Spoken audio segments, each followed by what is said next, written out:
Well, welcome everyone to the DRS Train podcast. I'm Peter Brook, the man who thinks UGE Day was a diamond in the rough, and I'm joined as ever by Nav F1, the man who thinks Enrique Benoldi should have got out of the way, and Kyron Smith, the man who thinks Esteban Tuero retired too early. Welcome, guys. Hi guys, looking forward to discussing this decent race. Hi everyone. Yeah, likewise. Looking forward to discussing a fairly eventful race. Yep, so today we have another new race to review, or rather two new races actually, from quite an unorthodox weekend, the 2023 Qatar Grand Prix. Yeah, well, going into this, just one FP1 session, a resurfacing that was bound to create some chaos during the race, not as much as ended up happening. Obviously, I don't think anyone expected the Pirelli chaos to transpire, but yeah, going into this, Red Bull looking good as always, McLaren looking good. Aston didn't look bad. Quali happened, and well, we were yet again blessed by a Lawson Stroll masterclass, but this time I think it was much worse than before due to his rage in the box. Yeah, he's he has definitely shown that the pressure's gotten to him, and it was sad to see his reaction, even if he brushed it off after as, well, my trainer is my quote unquote bro. I still think it was totally unprofessional, and he's lucky that his father owns the team.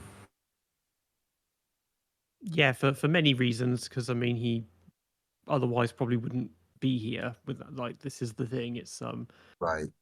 as long as his dad wants to keep it going, he has a guaranteed seat, but it's looking like maybe he doesn't want to keep it going, and or Stroll himself is getting fed up. Because I thought, when I heard the rumors saying he wants to go and play tennis, I thought people were just making that up as a joke, but apparently that came from him, so maybe that is the case. But And same with the endurance claims. I always kept an eye on Aston Martin going back to Le Mans because if they were among the ones who even got this new hypercar series going, and quick tangent, they had to pull out, and it was a bit of a mess, and they went back. So I just feel like Lance in WEC is a given now. He will end up in that car in 2025 if he still wants to be driving cars, basically. But he really should consider just dropping out now for himself. It just doesn't look like a healthy environment at all for him and even for others, as we saw. But that rage in with his trainer and then the interview after that, it was just way too much. Yes, I mean, you have to ask yourself why these rumors are even surfacing. I mean, there are other rumors that Lawrence Stroll wants to sell it to Aramco or investors that are associated with Aramco, and for $800 million, and that would probably spell the end of Lance Stroll's career. So, watch this space, I suppose. Seems like all is not as calm as it was at the beginning of the season for Aston Martin and the Strolls. Well, if he had to go, who do you guys think Aston Martin would bring? Felipe Drugovich or another rogue shout? I think Drogovic is the obvious choice. He's their reserve. Again, he's driver who wins the title, and then his reward is absolutely nothing. So it's if I mean, again, if the teams are interested in actually sticking by their juniors, they should give it to him. But at the moment, every team seems to be looking at finding people that aren't juniors or test drivers, and it's like, well, what's the point of your academies if you're just bringing people up who clearly aren't ready or not training them effectively? Because every team either has too many drivers in the pipeline or they don't have enough, basically. But yeah, Drogovic really should be would be the obvious choice, and I think it's fair enough. Would you take Djokovic over Sebastian Vettel? Say Vettel calls and says, "I'm back. I want vengeance." No, That wasn't me. You saw. No, I wouldn't, because I want to see Vettel and Alonso as teammates. Right. If there's the thing. Obviously, I understand because of the circumstances that never would have been the case this year. If to have those two together, it would have been Vettel Stroll. But if we had those two, that's an easy second in the constructors for Aston Martin. Assuming Vettel is on form, but yes, agreed. Yeah. And it would just be so nice to see. I mean, I don't know, because they used to be rivals, and obviously two, multiple champions and very experienced. Yeah. And it mellowed between them. It used to be not fiery. Well, it wasn't perfect, and then by the end, it was quite enjoyable. Both of them knowing that they were the old guns and the veterans of the sport, just often chilling together, just probably discussing Yeah. the old days. Well, yeah, I can see them getting on just like Vettel and Raikkonen did. Just Yeah. And another thing is okay. you asked how. Go ahead. Yeah. Sorry. Just would we take Drogovic or Vettel?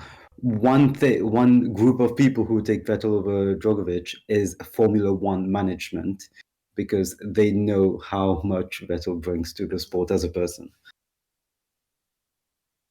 Yeah, yeah. I mean, Drogovic, he's Brazilian, but that's pretty much all he's got going for him. But that's a lot. That's a lot. That is a lot. But Vettel is a household name, and they love everything he's doing outside of it, and he's brought on a legion of new fans, most of whom have only seen him in his kind of Aston Martin hippie green phase, and not the finger from 10 years ago and that. Yeah. I'm just not sure Vettel wants to come back to Formula One. So many fans call for it. And it's a bit like, have you asked him? Because I think he's really enjoying his time right now. He obviously, a few weeks ago, he says he's still open to coming back. But that was really an interesting interview. Yeah, that was an interesting interview. That was not a clear denial at all. He's been pressed about this a lot. I think he said the fact that Aston Martin's car has been so good has made his decision to leave harder. In Japan, he was by the side of the track with Timo Glock, discussing about how, mostly because he loves that circuit, and he said it's a very strange experience watching everyone driving it rather than doing it myself. But when he was at Goodwood, they asked him, and he sounded perfectly happy doing like Save the Bees and Race Without Trace. And because again, he's got a family now, and he's 36, so that's a relatively late age to make a comeback with. It is. Even if it's only been a year out, I don't know if he would want to go back to that and go back to the slog of traveling constantly and everything else. And the slog of being Fernando Alonso's teammate, which isn't. Yeah. Especially if it's not even in a good team. Because, I mean, he's somebody, he could get a seat in probably any team. They'd all love to have him. Which does make me think, actually, about there's even the remotest chance that he'd come back and join Red Bull as a replacement for Checo. If he's happy to just have a good retirement seat. Get a few wins and, to have him and Max together, that'll be something else, I think. Yeah, I think that it's a possibility. And the thing with him is that he is competitive, and I don't think he would get along with Alonso if they're actually fighting for wins and podiums. I think Seb is one of these very competitive, somewhat entitled drivers, and Kimi is a different personality who I think is very misunderstood. He's very sensitive, and he doesn't like to kick up a Ferrari stint at all. And I think he played the game very well. He knew that Vettel's word was key in getting him contract extensions. A humiliating position for a driver like him to be in, but he couldn't really piss off Vettel. Because if Vettel said, Kimi's giving me a hard time, I don't want him as my teammate, Kimi would have been out way earlier than 2018. So it's different because Raikkonen wasn't happy with those cars. He was adapting. We saw a very different team dynamic in Ferrari in the second half of 2018 when Kimi knew he wasn't getting a contract extension and was much more aggressive. With Alonso and Vettel, I would be flabbergasted. I would be utterly shocked if after the first 3 races it wasn't super tense. Because those are competitors. I can't see it any other way. It depends on how the car is. Like in the current Aston Martin, because it's not fast enough to win races and that, it might be all right. If it's a car that's kind of half competitive, or if, for example, they were in the Alpine, so they're just in the middle. So it's like the early days of Red Bull when you had Webber and Coulthard, the two sort of old guys, in inverted commas, even though they weren't that old, just kind of having some fun in the midfield. Like, it could be all right. But yeah, if it was like a 2014 Mercedes, it would be amazing from a fight perspective, but they wouldn't get on, and they would get into each other's heads and cause each other to make mistakes. And yeah, it would be very entertaining, to be fair. You know what's funny about Mark Webber is I just want to like touch on this comment, totally unrelated. He was a driver that seemed like he was a veteran when he wasn't. You know, that season that they were teammates, Webber had less experience than Stroll has had in F1 thus far. I mean, that's scary to say. That's scary, so right? Scary When you think say. about that, it felt like Webber was there forever because he was so like professional in his interviews and he had an old school approach. It's just one of these things. Lance Stroll has been in F1 for 7 seasons. Well, the thing as well is that Webber, when he debuted with Minardi, he was older than Stroll is now. He was 25 when he debuted, and Stroll was 19, and Stroll's 24 now. Like, you forget how young some of them are. Right. It's Webber. That's the thing. He always had that vibe. I think also just because of his general, he looks older than a lot of the other drivers. So even though he was only when he was with, he was 29 or 30, 31 with Coulthard, and Coulthard was like 36. So not that old. It was kind of like Hulkenberg, but it was the same ages as Hulkenberg and Magnussen. But those two are the kind of dads of the paddock in that sense. Yeah, he did see. I mean, he was 10 years older than Vettel, so there was quite a disparity. Is that a word? Discrepancy. When they were teammates. Yeah. Well, it's interesting you mentioned Vettel maybe being considered by Red Bull, because I've been seeing claims that the current second driver at Red Bull might be out this year due to yet another bad showing, qualifying 13th on Friday. I mean, what was that? It was just horrendously bad. Well, technically he did get into the top 10, but yet again, track limits put him down to 13th. There are claims that behind closed doors, it has been accepted at Red Bull that he's not staying. Christian Horner, who always tries to defend him in some way, just did not do so this time. Some people are even saying maybe it will be announced in Mexico in front of his home crowd, so it's a bit more politically correct. What do you guys think on that? Because it's, I mean, I'm starting to believe it, honestly. I mean, Horner is the master of bullshitting in front of the cameras, because when like James Vowles and Williams get behind Logan and say, "Oh, we're supporting him and he needs a good positive environment," I actually believe them.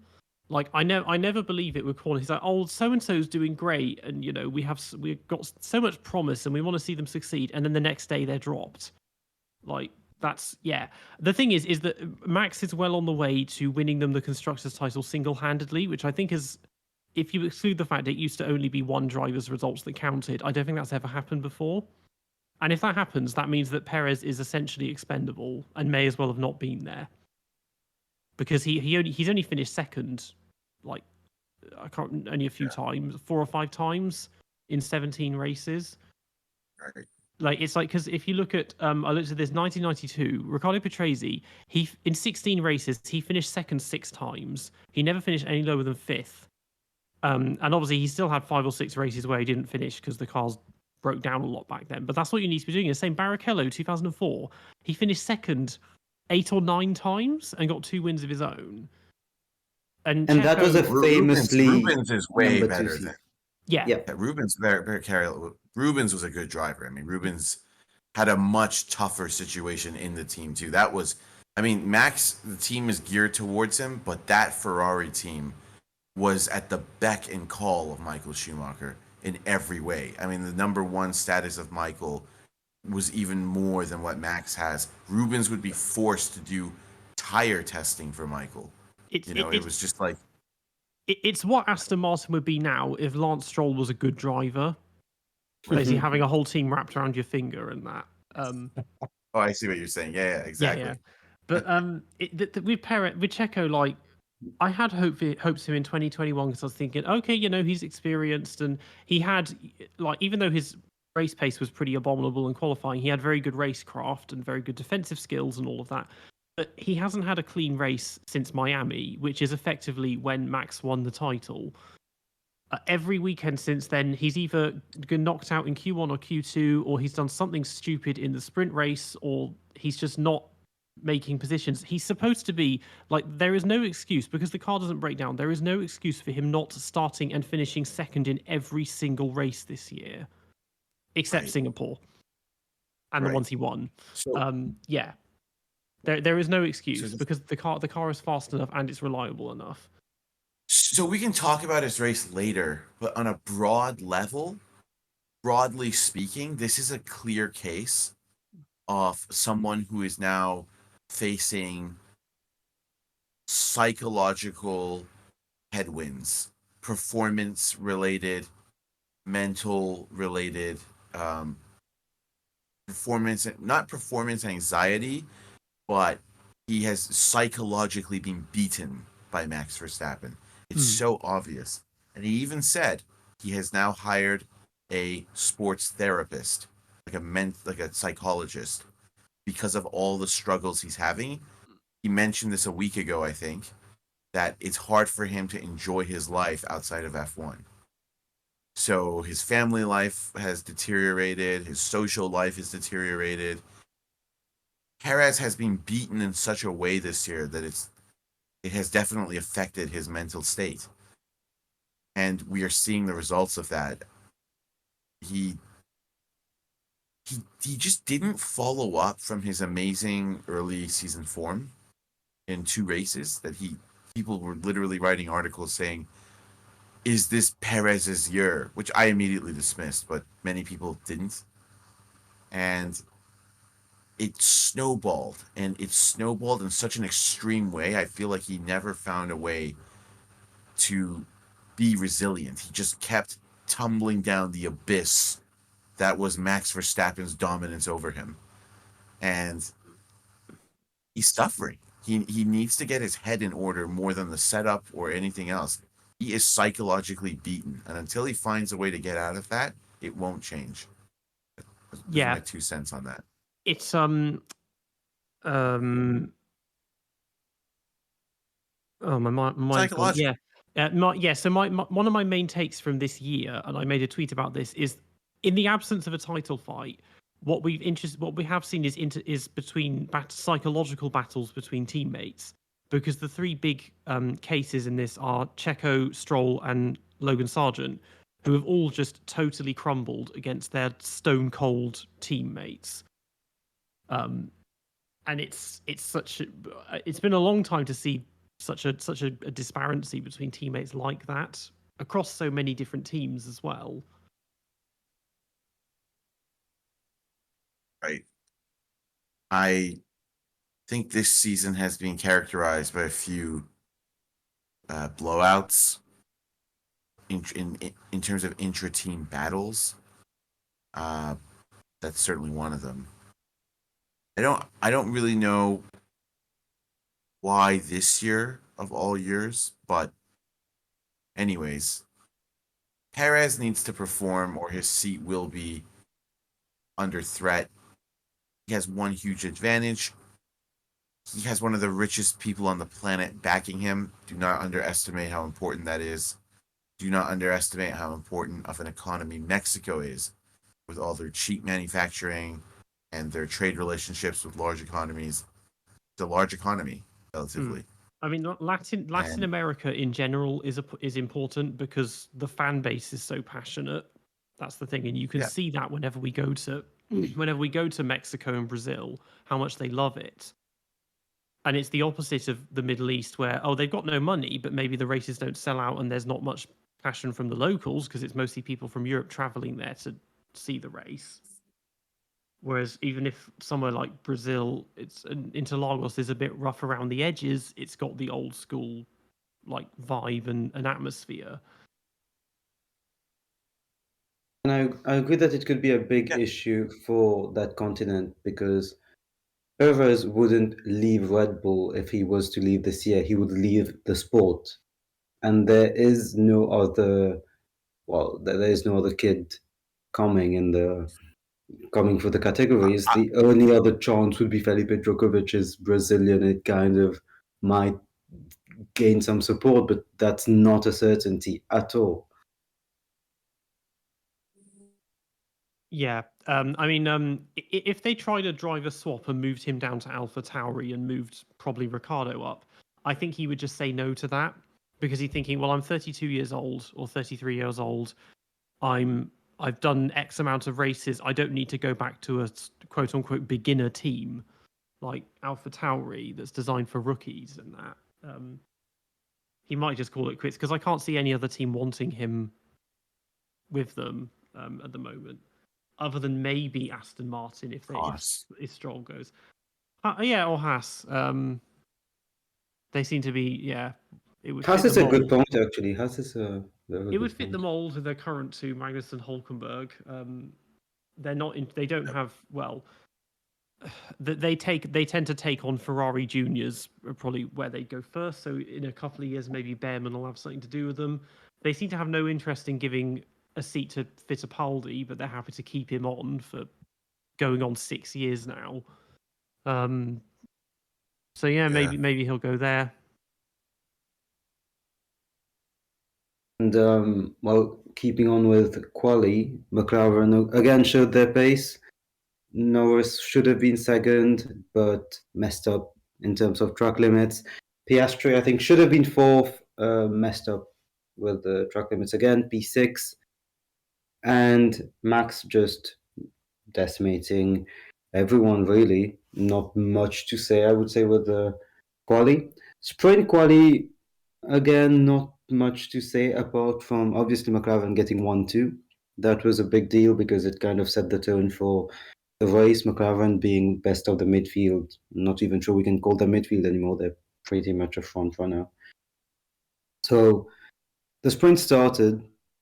Loads of drivers had put mediums, but some had put softs. And I think that was a tactical call, thinking that they were saving a set of mediums for the race. Well, at least the soft runners were, but they were not in the end.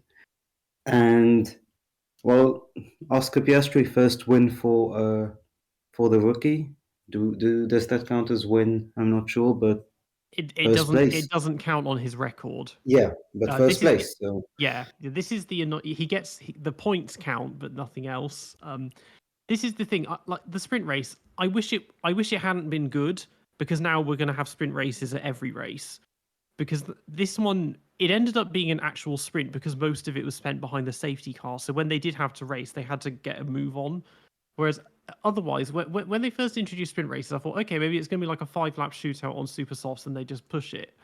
And then they were like, oh, it's like 20 laps. I was like, okay, that's a whole stint. So everyone's going to spend 75% of that doing bloody tyre saving. And then they'll make their one attempt at an overtake. And if that doesn't work, they've wrecked the tyres. Like, that's not a sprint. But this ended up being a sprint because they had probably less than 10 laps of actual racing because everyone kept spinning and crashing and blah, blah, blah. well, there were 5 retirements in the sprint. And yeah, well, at least we saw a proper sprint. Well, the one thing I will say is that if they want to keep the sprint format, it's good that they got a shootout just for the sprint. So Saturday is a sprint day, and at least it doesn't affect the races because the sprint race used to just be like a spoil of the main race. I think many drivers thought that as well. Carlos Sainz said it in a podcast a few weeks ago that the sprint looked dumb in 2021 and 22 because it just told every driver what was going on, what was going to happen on Sunday.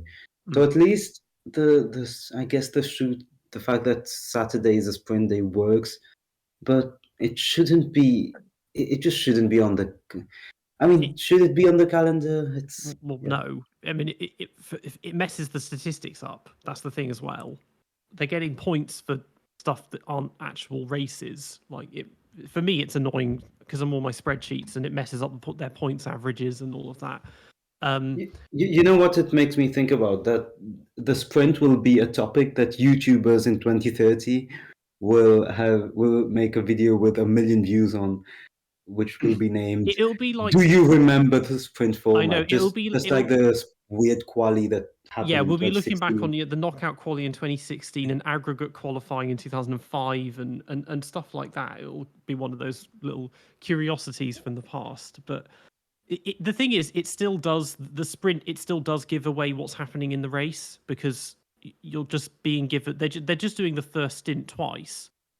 Because in the sprint, they do less practice, which they should do anyway. But then they get a chance. Like Max has even said, I don't really see the sprint as a race. It's a chance to do long runs on the tyres and see how they're going to work. Because again, it's at night again. It's the same conditions as in the race. And it's better that they have their own separate qualifying because before, as it set the grid order, there's a reason nobody bothered racing because they weren't going to risk like crashing like Checo did in Silverstone and Gasly and Monza. But some like there were suggestions. I mean, Carlos Sainz said this as well. Is maybe just don't do qualifying, but just do a reverse grid in reverse championship order, because that's going to be a good spectacle.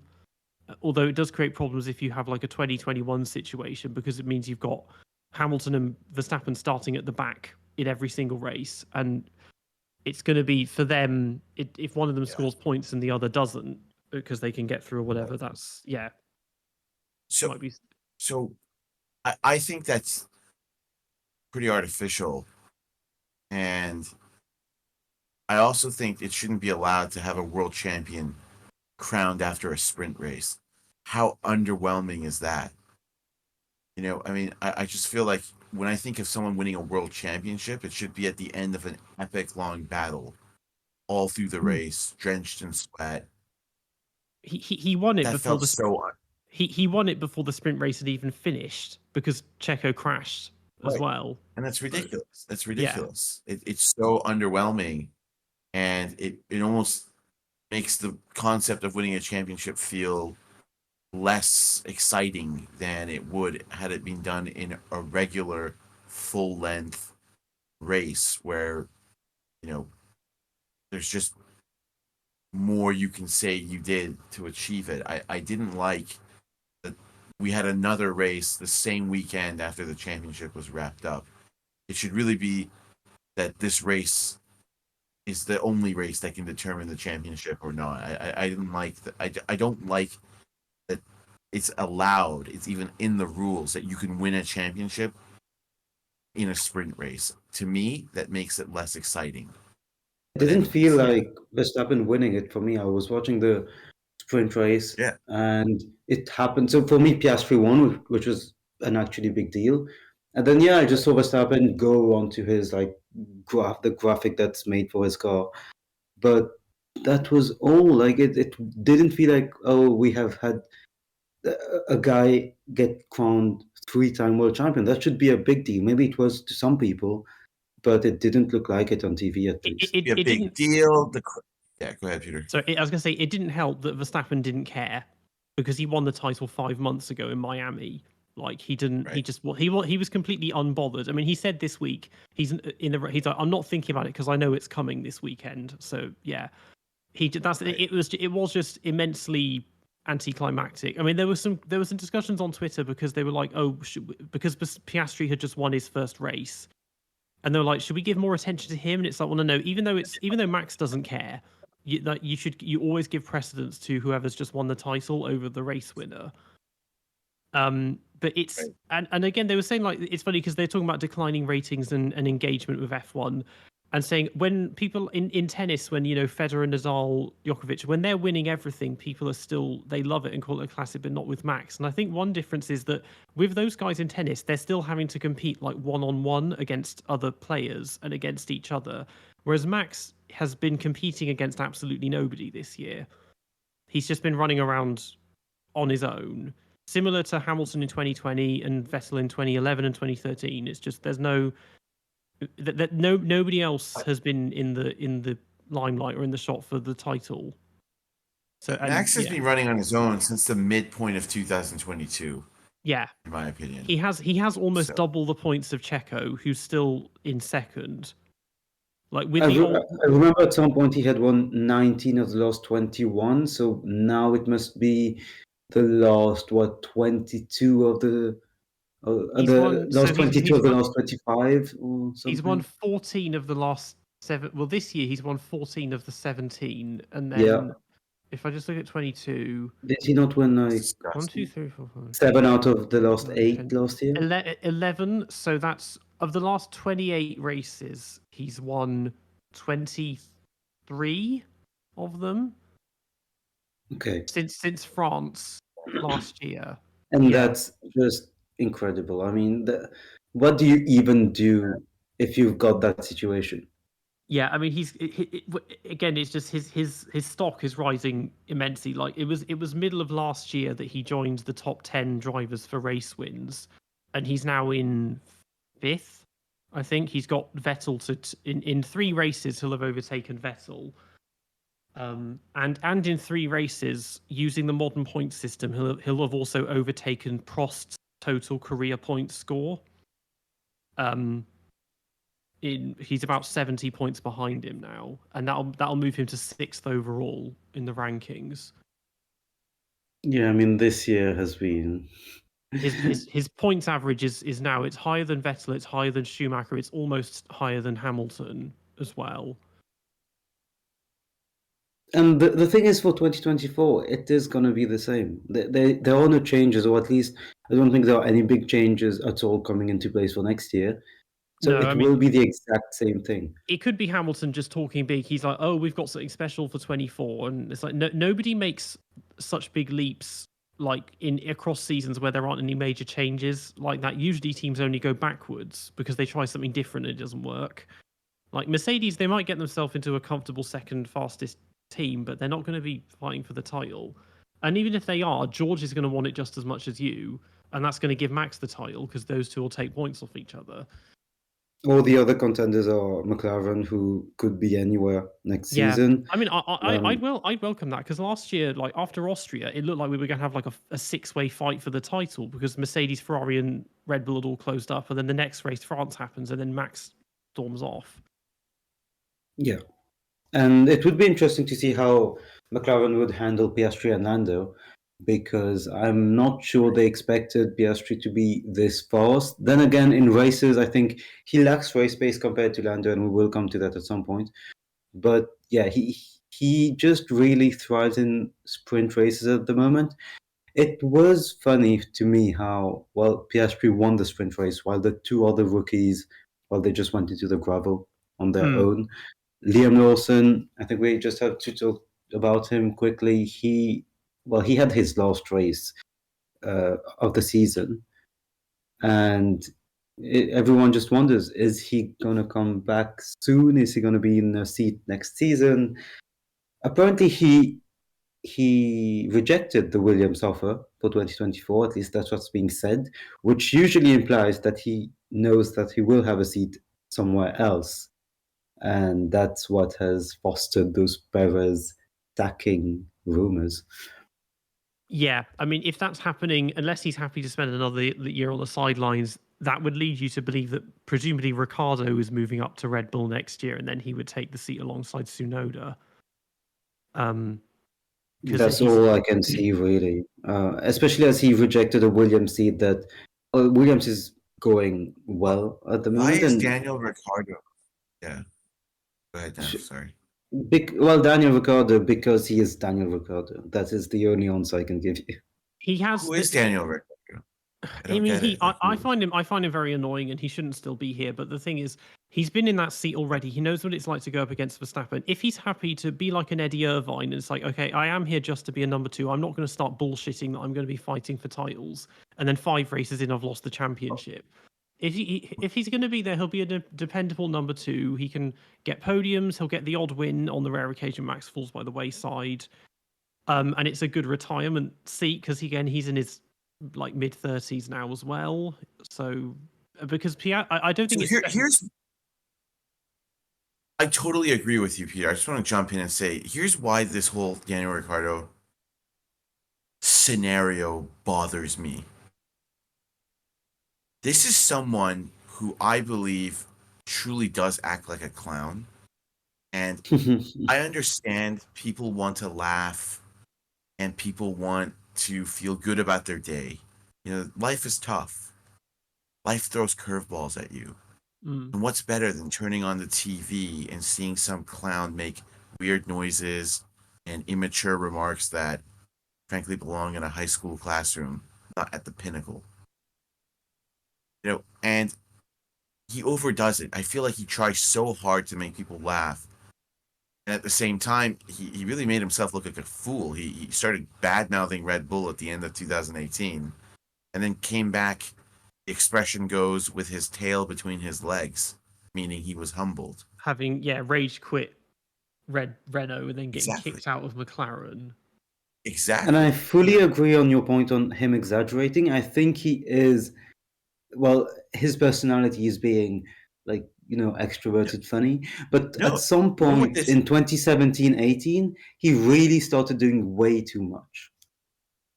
No, but you know what's going on here is this is the power, in my opinion, of Netflix. This is this is a popular driver, for better or for worse. I don't think this is quote unquote deserves that popularity because he has only won how many races? 9? And he never really challenged for a title. He's not exceptionally quick. You know, this is not like someone who had a crazy peak. And this is Drive to Survive and Netflix saying, oh, look, this is an Americanized Australian who attracts our new audience. Let's get him a seat. Come on, guys. It's Daniel Ricciardo. Come on. Yeah. Where Max Verstappen is Ayrton Senna, Ricciardo is Gerhard Berger, basically. Very much so. Yes. Yeah, but Netflix are obsessing because every season of Drive to Survive, the first episode has been a whole episode dedicated just to Ricciardo. That they love that, and then there'll be an episode of Christian and Jerry in their enormous back garden doing a definitely not scripted conversation about how they're plotting to defeat Mercedes or whatever. It's just gonna be the same stuff over again. Yeah. Yes. The first person I'd want to consult is a former Spice Girl when I go into battle with Mercedes. I'm amazed she hasn't been on Beyond the Grid yet, because Christian's been on it like 4 times or something. The attention she gets on Drive to Survive, especially if it was her as a person, fair enough, she was famous and all, but they ask her about her F1 opinions. They ask her what she thinks about the Red Bull situation and the Mercedes situation. Why is that on there? They used to do this with Nicole Scherzinger when she was dating Lewis, and it's like, how do you think his pace is going to be? And she'd be like, oh, well, he's the world champion, so I think he's going to win. Like, it's like, what does she know? Like, honestly. I know. I totally agree. It's so funny. Yeah, I mean, with Jerry, they could at least ask her about the McLaren, the 97 launch when they got the Spice Girls to perform at the launch ceremony, but I don't know. Yeah. But they would never get her to talk about another team because she is Mrs. Red Bull now, and they want her to seem that way. They want her to be the woman who just agrees with Christian, and also the woman who makes Christian look more human. Which I don't know why Drive to Survive wants to do that so much. I don't know if Red Bull is sponsoring them because, as you said, Red Bull always. I mean, Horner gets like 3 episodes dedicated to him in every season. I mean, she's the first lady of Red Bull, basically. Right. And anyways, that's to me unacceptable that Netflix has that much leverage, which they clearly do. I mean, what is this? This is supposed to be the toughest sport in the world, the pinnacle of motorsport, the definition of excellence. Mm. And it's too diluted. I mean, I am someone that hates to be negative. And I don't think I've ever been more negative towards Formula One because I feel that this is a diluted grid in terms of talent. And I stand by that. And Daniel Ricciardo getting a seat when he has done nothing to justify that seat. Now, many people know that I like a certain driver, and they always make fun of me for it. They always say, "You are a fanboy, Kyron. You are clueless. You are obsessed with Kimi Räikkönen, and Kimi was garbage at the end of his Ferrari stint, so you're in no position to talk." Nonsense. Räikkönen did one thing Ricciardo never did at McLaren, and that was drive car development forward. He was a master. Vettel was taking his setups. Kimi was leading the way, and every year Kimi was making incremental gains. He wasn't just going backwards every single race. As McLaren said, they didn't even know what the issue was at the end of his stint. And that's unacceptable to me. It's like, you're having issues. That's fine. You can't even pinpoint what the issue is. And they couldn't. Read Zach Brown's comments. Zach Brown said, we don't really know what the issue is. With Kimi, it was a laundry list of the front axle won't turn in on corner entry. You know, the rear is stepping out on exit. The pull rod suspension, making it more difficult for me to change the front end because it takes twice as long to do it in a pull rod setup. We need to find a way to simulate more camber on the front tires. The guy knew exactly what he wanted, and that's the difference to me between a driver that still offers value, even if the performance isn't there on track, and a driver that offers no value. Because even though you're more experienced than Lando is still driving car development more than you are. This person doesn't deserve Ricciardo at things. McLaren was there was nothing he was adding. As you said, he Exactly. wasn't helping in any real way at all. Thank you. Yeah. I mean, he locked his way into that That's win my in Monza, but yeah. I mean, it's one win. I mean, one win. And even that was win, really I still think Lando could have won that if they didn't hold positions. I'm Lando so was certain that Lando was going to win this. They wanted it to just stay as a 1-2, and I guess fair enough. It's safer, but Ricardo fans who think that win was fully, he had a good race for sure, but that he was faster than Lando that race, I really doubt it, because he was not faster than Lando on any of the following races, that's for sure. Yeah. You don't keep a driver just because of one race. Literally one race. So Yeah, it was absolutely. it was very Spa 98 in that regard with those two. Yeah. Good, Well, good we talked comparison. about car development.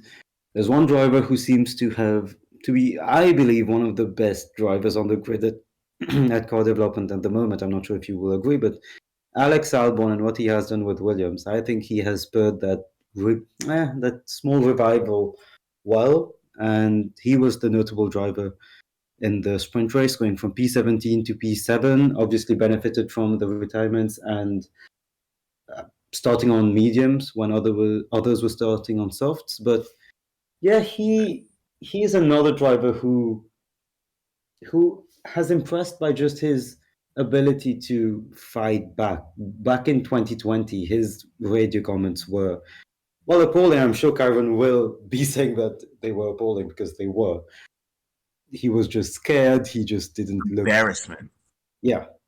I mean, I'm just going to let you say what you think about it. No, I mean, I think that this move was exactly what he needed. He was in tatters after Red Bull, and this move has given him some confidence. He is up against the worst driver in Formula One currently, so let's keep that in mind. That is not a benchmark. So I'm not going to. I've been one of the few people that have said that he has had a tremendous season, but I also, in the back of my mind, leave some room for doubt, because Williams have had a very quick car in a straight line, which has enabled him to keep cars behind him many times this year in DRS train situations. And he's also had zero pressure from his totally out of depth teammate. With all due respect to Logan, who had a very good race this weekend, but Alex has done a good job, and I think the key thing is he's regained his confidence. I think he was low on confidence when he got sacked by Red Bull and took a year off because he didn't have a seat. Now he's back into the groove of things. He's got a team that respects him. He's incrementally improving every race. It's just what he needed. I think he's been one of the best drivers this season. Do I think he's one of the best drivers on the grid, as in top 5 on the grid? No, I don't. Do I think he's ever going to win a world championship? Not at all. Not a chance. But he has improved, and it's been good for him to join Williams. Yeah, I'm really enjoying this new Williams because it just looks like a really nice place to be because they have such a James Vowles is he's very transparent and very direct, and he has the Vowles verdict because he knows nobody's copying their car, so we may as well just spill the tea and say exactly what's happening. And they're both openly being very supportive of Logan, and I think they know, just constantly beating him down is not going to work. You have to try and give him a positive environment, and the same with Albon. They've just made it a nice place to be, probably nicer than it would have been, dare I say, under Frank and Claire. But it is, and yeah, it's just working well for him. I mean, the car is interesting because he tends to be good in quali, but then the pace kind of tails off in the second half of the race, or maybe it's because he's been defending the whole race and he can't keep it up for forever.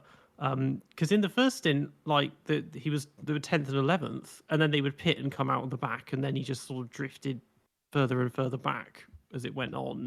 And also the Williams tyre deck looks quite good because Albon has been able to go on alternate strategies where, as Ciaron said, it leads to a DRS train, and it just really puts the aptitudes of the Williams to good use. And Williams have been able to pick up a lot of points, obviously through Albon, 24 or 25 points, I think. And he's now in the standings, at least. He's now a bit in the middle of nowhere, far behind the 6 main teams, but ahead of the 4 lower midfield or backmarker cars. And yeah, just a good resurgence, really. I mean, they're a team that basically, in the hybrid era, they've been carried by Mercedes and their engines, pretty much. And I like that Vowles, he's trying to distance them from, because I think Toto sees them as their Alpha Tauri and their B team. And he's the one saying, oh, give the seat to Mick and all of that. And Vowles is like, no. And I think also because Vowles is an ex-Mercedes employee, he's trying to distance that and give Williams its own identity back. Which is fair enough. But yeah, this situation, it's similar. I compared it to Toro Rosso 2008, but maybe a more apt comparison is Williams 1999. Because you've got one driver who hasn't scored any points yet, and the other one's having to kind of carry it for them. Yeah, that's quite accurate, I would say. And it's funny you mentioned Toto because it leads us to, the start of the race where everyone was talking about a Mercedes, not duel, a Mercedes crash incident with Lewis just not having a good time at all. Well, he had a great start, I would say, and I could see what he was doing. If George wasn't there, Lewis could have swooped around the outside and maybe even taken the lead, but we know what happened.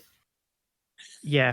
When Netflix get round to covering this, it will take 10 minutes from the lights going out till the contact at turn 1.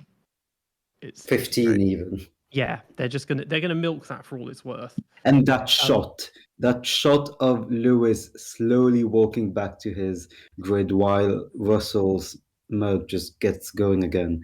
This is going to be showed in 4 different episodes from 4 different angles. Lewis over the radio is going to go, "Mein Gott, muss das sein?" as well. Yes. Yeah. But yeah, so before the race started, I was convinced that Lewis was going to win it because I thought, okay, so we've got these funny new prescribed tire strategies. There's no grip. People are going to be spinning and making mistakes. he had some good pace in the sprint and was looking very racy. And I thought, okay, well, if Max doesn't win it, Lewis will. But then he never made it past turn one, which doesn't happen very often. That's his 30th non-finish in his whole career, so he has a retirement rate of less than 10%. It's his 14th involving a collision with another driver. Now, not all of those are his fault, but obviously that's his primary cause of DNF across his career. Yeah, it was a clear oversight by him. He made a very uncharacteristic error in that sense at the beginning of a race, but it's also a shame because I do think I agree with you. Mercedes were well positioned to really fight for the win, and we were robbed of that. Essentially, I think Russell and Hamilton putting pressure on Max would have been very interesting to split strategies and to see if one of them could have potentially even leapfrogged Max at some point in the race. It was a shame. It would have been better had they both made it through the first corner for the sake of the race as a neutral. Yeah, I mean, George, after turn one, George's race was supreme. To come back and finish fourth, like his pace, his pace. I had no idea. Yeah, I could not understand because after 10 laps he was P7, or P6, and after 20 laps, after all the pit stops, he was still P7, and I was like, what has he been doing? And just back on Lewis, he was the early driver in the top 10 or top 9 to start on softs, which means he would have been the only driver in the top 10 to have used softs for a long stint. So it would have been great to see how that would have transpired.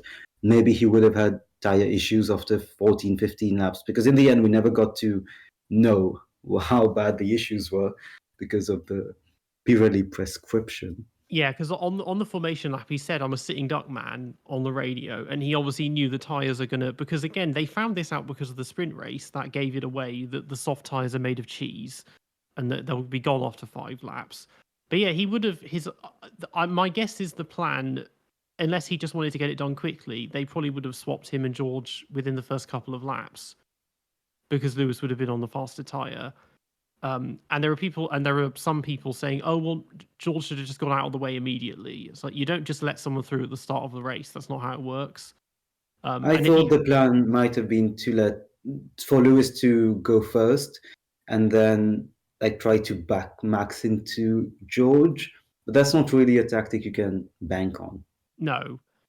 And at the end of the day, it was like, well, obviously Lewis took responsibility for it, and yeah, there was nowhere for George. There was nowhere. These things happened very quickly. Is the thing. There wasn't really anywhere for George to go, and if he had braked hard suddenly, Alonso was right behind him, and then when George spun, that blocked Alonso in. I mean, they were so close to taking Verstappen out as well. It could have been a 4-car crash because Verstappen was just ahead. Alonso, he thought he had to take the outside line to escape. He thought that Russell, I don't know, one of the Mercs would spin inside, so he moved out of the way, and Piastri had a Hungary 2021 Ocon moment where just 4 cars move out, and he swoops down the inside, and then he was P2. That's the thing. Piastri would have won it then, which would have been interesting. I mean, this is something I wanted to go back to a little bit, is the psychological thing. We're beginning to see this at McLaren now, because you can tell that Lando is getting, I think, jealous or just feeling it because Piastri is outperforming him. And in the races, the thing is, and we saw this in the race, Lando is better on tyre management, and that's just something that comes with experience. And he caught right up to him, even though he had to start 10th. But on the radio, they were like, "Oh, we're going to maintain position," and he's like, "Why do we do that?" And he was like, "I've got the faster car. My tires are better." Like, the way he said it, I know you have no idea how annoyed I was. It seemed like he was saying it in a sim racing event. It sounded like when you're using a tin of tuna to try and lure your cat back into the house or something like that, and it's just sat there on the patio. You're in a race. It's not funny. And the thing is, I'm sure it catered to his fan base a lot. It was like, oh, Lando's being funny and quirky again, but it just wasn't the thing to do. But yeah, I think he's getting rattled that he's now getting kind of beaten by his rookie teammate, when normally he's the one doing the beating, or he was against Ricciardo at least. Lando just strikes me as a very immature person, and his radio messages are no different. He's a good driver, but for a rookie to be matching him like this is probably a testament to Piastri, really. Piastri is definitely one of the best rookies I've seen in the modern. When I started watching F1 in 1997, so since 1997, let's say, that I've watched races live, Piastri is one of the best rookies I've seen because, yeah. Sorry, you carry on. I was just going to say, because they don't have the in-season testing that they had before. So, he isn't really running into people. He's learned from his mistakes. His tire management is gradually getting better, as you mentioned. It's impressive. I mean, what do you think of? He did do a fairly heavy amount of testing with Alpine last year. Good point. And very, Good very, point. very well set up by them. Which changes a lot. Well, yeah. I mean, it good is. point. The thing is, the modern drivers, because of the lack of testing, they're doing about as much testing as UGE Day did. Which is interesting. Until we get, that's the thing. But yeah, the whole vibe I get at McLaren is just one of kind of immaturity. I think because it doesn't help, particularly on social media. It doesn't help that their drivers have a combined age of 15, and 90% of their fan base is screeching teenage girls as well. Yeah, it just doesn't feel like a mature team. It's not the team of Ron Dennis. Definitely not. Exactly. And to me, that's a disgrace. And I'll tell you why. Look at the McLaren Technology Center. That is the ethos of that team. And it just doesn't feel right that you have a building like that and you're anything less than the main bridge on the Death Star in Star Wars Episode 5. I mean, that to me is McLaren. It's science, it's technology, it's imperious in its execution.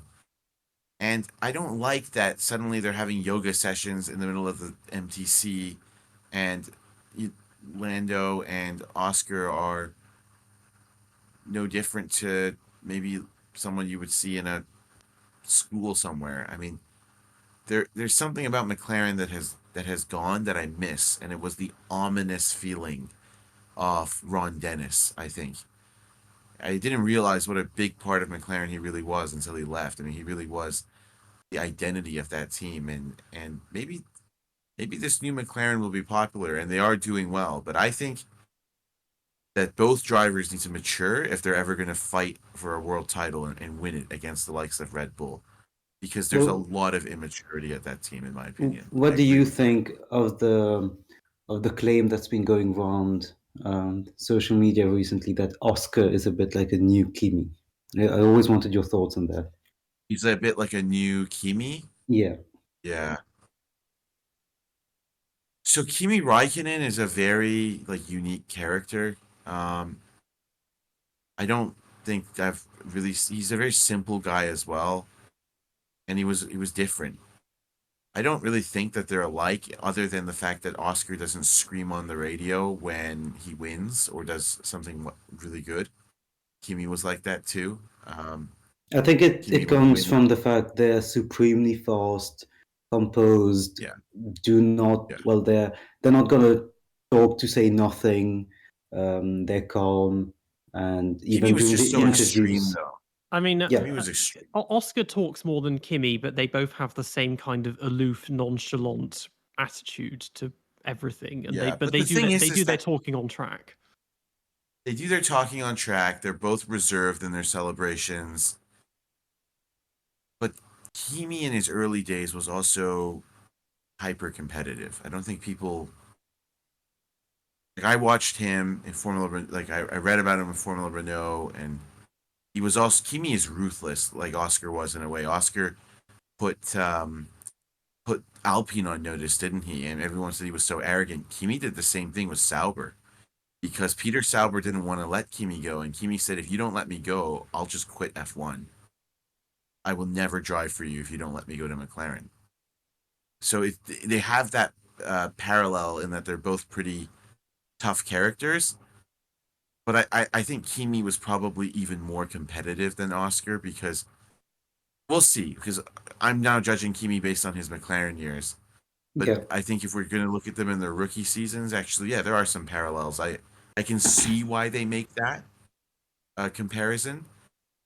And I think that in terms of their celebration and outward expression of emotion, there's similarities, but I do think they differ in a lot of ways as well. So I would say not the new Kimi, but there are some similarities, especially when it comes to celebrations. Yeah.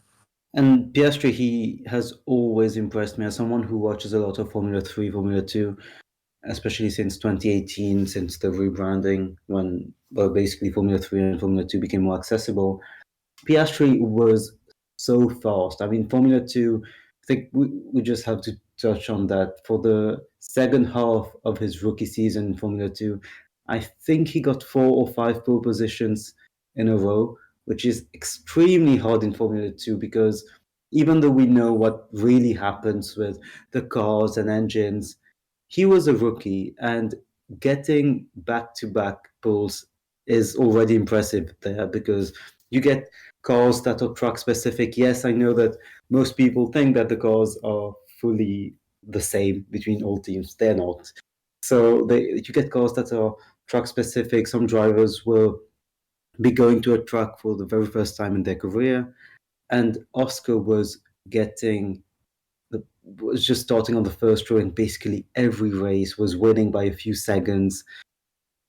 His pace was always there, and yet after 2 races, some people had the knack to say, "Oh, look, Oscar is not. Oscar must be regretting leaving Alpine." I don't think at a single point single second since July 2022 he regretted leaving Alpine. Agreed. I mean, And yeah. I mean, Alpine they weren't at the time, but obviously they're leaderless and rudderless at the moment, and they've got there's no team principal, there's no technical director, there's no sporting director. They've got one guy covering everything by himself. Like that wasn't the case last year, but that probably was going on behind the scenes that he could see how messed up it was, at least. Whereas it shouldn't really be. I mean, it's been a chaotic. They've gone through a lot of transformations recently, and getting rid of Cyril Abitable and all of that, he probably saw that and thought, I don't want this, or maybe Alonso wasn't very congenial. I don't know. Well, it's good that you mentioned Alpine because going back to the race, one of the issues that became prominent at the very start was track limits. By lap 11, many drivers were getting track limit warnings. Obviously, that was after the safety car period caused by Lewis veering off track. A few drivers pitted for new tires, but the main thing I think was track limit warnings. Gasly got 7 of them. Ocon got only 1. Maybe he learned from Austria, but Gasly got 7 of them. And I know that, well, Kyron, you have strong views on that. I'm sorry. That is outrageous. You are a paid professional driver. We're getting millions of dollars a year, and you're getting 7 warnings of going off the track. I mean, my mother used to say to me, "Dear, it's okay to make a mistake. Just don't make the same mistake twice." When I was younger, great advice. Obviously, nobody told Gasly that. I mean, I just don't understand how somebody can be that unfocused.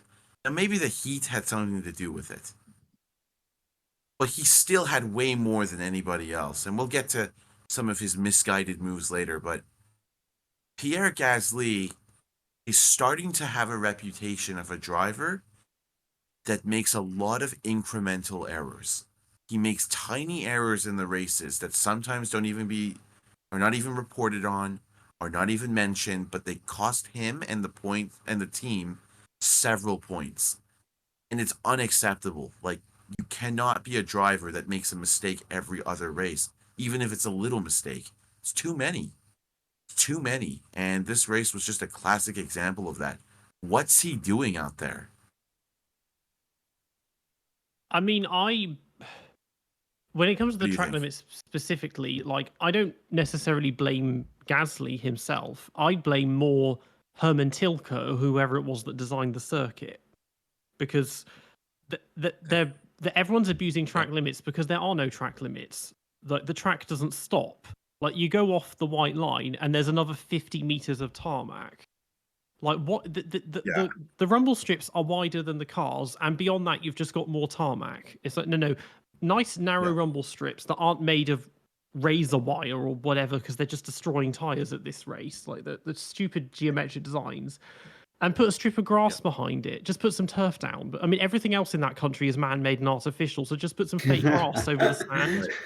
Right. Like, because then they're Right. not going to be abusing track limits or going like doing like cross-country rally like Alonso was when he ran wide and was kicking up a huge rooster tail of dust and sand behind him on the escape road. Like they're not. It's way too tempting. It's the same in Austria. The only place they abuse track limits is the final corner because that's the only corner that doesn't have either grass or gravel. Like you just Well, Peter, you're preaching to the choir. I mean, I totally agree with you. I'm somebody that actually believes there should be no runoffs in Formula One. Everything should either be gravel or turf. That's it. If you make a mistake, you should pay the price. And that's my belief. I mean, why? At least there should be why is there? something. There should be something Yeah. to penalize drivers who go off track. If On there's You if there's go off- nothing on a human level, if you have a run up, like if you have a margin for error, you're always going to think about that margin for error. I mean, Exactly. it's the same for every. It's the same in every single sport. If you know that you have the confidence to make a mistake, you're going to try more, and it's just going to lead to those situations. And well, Gasly, Perez, and Stroll. I think those three were the main infringers yesterday. How do you touched upon it? How do you make five or more track limit infringements in the same race? Someone is telling you in every single. Well, Stroll had his issue of nearly fainting, so maybe that's an excuse.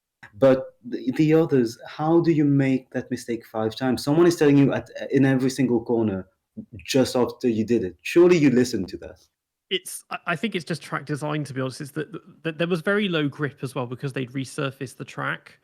And this is another track that has all these like concentric sustained corners. So you have to kind of lock them all up in sequence and that's making it more difficult. I think in general, on safety grounds, some corners do need runoff. For example, like Puon at Spa, that's such a fast corner. You can't put gravel there because the cars are going to be sent off into the stratosphere. And grass, they're not going to slow down fast enough. Like you could just replace the runoff with like the really abrasive runoff they use in Paul Ricard because it slows the cars down and it destroys the tires at the same time. So just do that instead of just more tarmac, because that's how you cut corners and stuff. It's a very logical and well explained solution, but I'm going to take it a step further. This is Formula One. This is supposed to be the greatest level of motorsport. That's exactly what the driver should be thinking, in my opinion, when they go into Puon. This could be the last time I ever take this corner if I make a mistake. I mean that. Do I want to see somebody get hurt? No. That's horrific. It's tragic. I never like to even see drivers hesitate to get out of the cockpit. It makes me nervous. But it should be part of the game. Danger is a part of this game. It makes it interesting. And it tests the drivers. I remember when Puon didn't have any runoff, and people would approach it differently, and you could really differentiate who were the good drivers, who were the brave drivers, and who were the ones that didn't want to have that aeroplane crash you mentioned, because they knew that if they went over the limit, they would pay a price for it. And I Mm. just feel that's an integral. I personally think that's an integral part of F1. That ele- That danger element.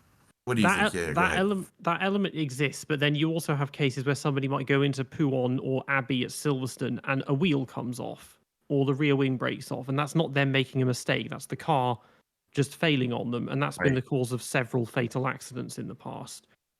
And in that case, it's like, well, yeah, they need. That's often even So you faster need some than. margin. You're saying. I see. Yeah, but you need it needs to not. Yeah, it should be sparingly, but it needs to be used at the very fastest corners. Yeah, I'm gonna say Where in the very fast corners it makes sense. If you're That's putting it fair. on, I don't know which turns it was in Qatar, maybe 5 or 6.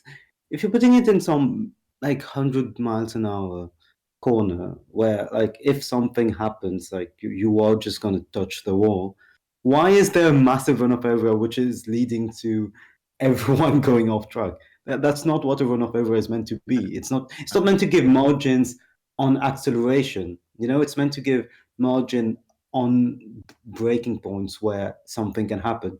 If you're giving margin on someone who's reaccelerating out of a corner, then it's not a run-up ever, is it? No, it's not. But this also goes back to what you both mentioned, and that the circuits are just these circuits that are designed by Herman Tilke. I think are a disgrace to motorsport, and they forced this. But anyways, I mean, after that first initial part of the race, we saw some pit stops being triggered, and we saw a lot of drivers making having some battles and having some penalties dished out. I mean, Perez had a 5-second penalty on lap 27. So, Gasly had an ERS issue. I so mean, how there's a much do lot we going on. think? Yeah, how much do we think all of this? Well, at least maybe for this race, the run-up area was slightly needed just for this particular race, because there were the heat issues which really started going on in the middle phase. Yeah. Everyone was complaining. The older drivers were complaining. The younger drivers were complaining. Lando Norris, he's become a bit of a joke because he does not drink during races. So actually, he didn't have many issues during during the Qatar Grand Prix, because for some reason he's used to getting dehydrated, which I actually found quite interesting. But all Well, the other drivers, Alonso's seat was burning. He asked for this quite funny help with just throwing a bucket of right. water at him, I was basically. at the pit stop. I was waiting for them to just dump a bucket of ice on him or into his crotch or something. Yeah, or just like a Yeah. bottle of water in his face, which Yeah, I don't know Yeah. who did it in some famous clip, but yeah. because there was a point later on where George suddenly took his hands off the steering Yes. wheel, and it looked like Yeah. he was waving at someone. I realized it was him trying to get air into his hands just quickly. Right. Yeah, I didn't think. I mean, the heat is always a problem in the Middle East. I didn't think it would be such an issue until the race happened, because I thought, okay, I know that it's Qatar, but it's October, it's at night, so it should be reasonably manageable. I don't think it was the heat itself; it was the humidity, because I think The air temperature was 32 degrees, which is fine. yeah, it's either Bahrain 2005 or 2006 holds the record for hottest 2005. race. It's 2005. Because I think it was and an then air 09 was hot too. I think it was an air temperature of like 42 degrees. Yeah. But the thing is, the So- humidity would have been relatively low, probably because it was during the day and that. So But it's yeah. interesting to me that Fernando said after the race that he thought the race was not the worst he's ever been in, but it was the seat that was the problem for him, more than anything. So it's interesting. Like some drivers reacted to it much better than others. I mean, Alonso didn't put his mistake down to the heat, which I commend Which him I for. found, Other yeah, I drivers- found honorable. I was a Exactly. younger Alonso would have definitely said that. Yeah. I don't know. I mean, maybe a younger Alonso wouldn't have even made that mistake. Fair enough. Yeah, I think with him, obviously, I guess the battery gets very hot and the fuel cell. This happened with Narain Carter-K in Spain 2011. He got like second-degree burns to his arse from the fuel tank behind him was overheating. But did he? Okay. But that was only in Spain. Again, it wasn't an excessively hot race. I think that was more the car rather than the atmospheric conditions that caused that. Well, yeah, Stroll and Russell both said they thought they would faint, and that it the was affecting conditions were too much. so many drivers. I didn't think it was a problem until Logan said he wasn't feeling well. And my first thought was, okay, well, drivers get ill a lot because they're traveling and staying in different hotels and eating all this different food. That seems to happen quite a lot. I thought maybe that's just what it was. And then everyone else was complaining. I was like, okay, I guess it is the heat.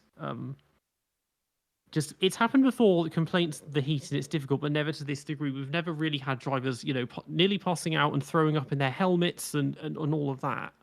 It just seemed to affect Well, everybody.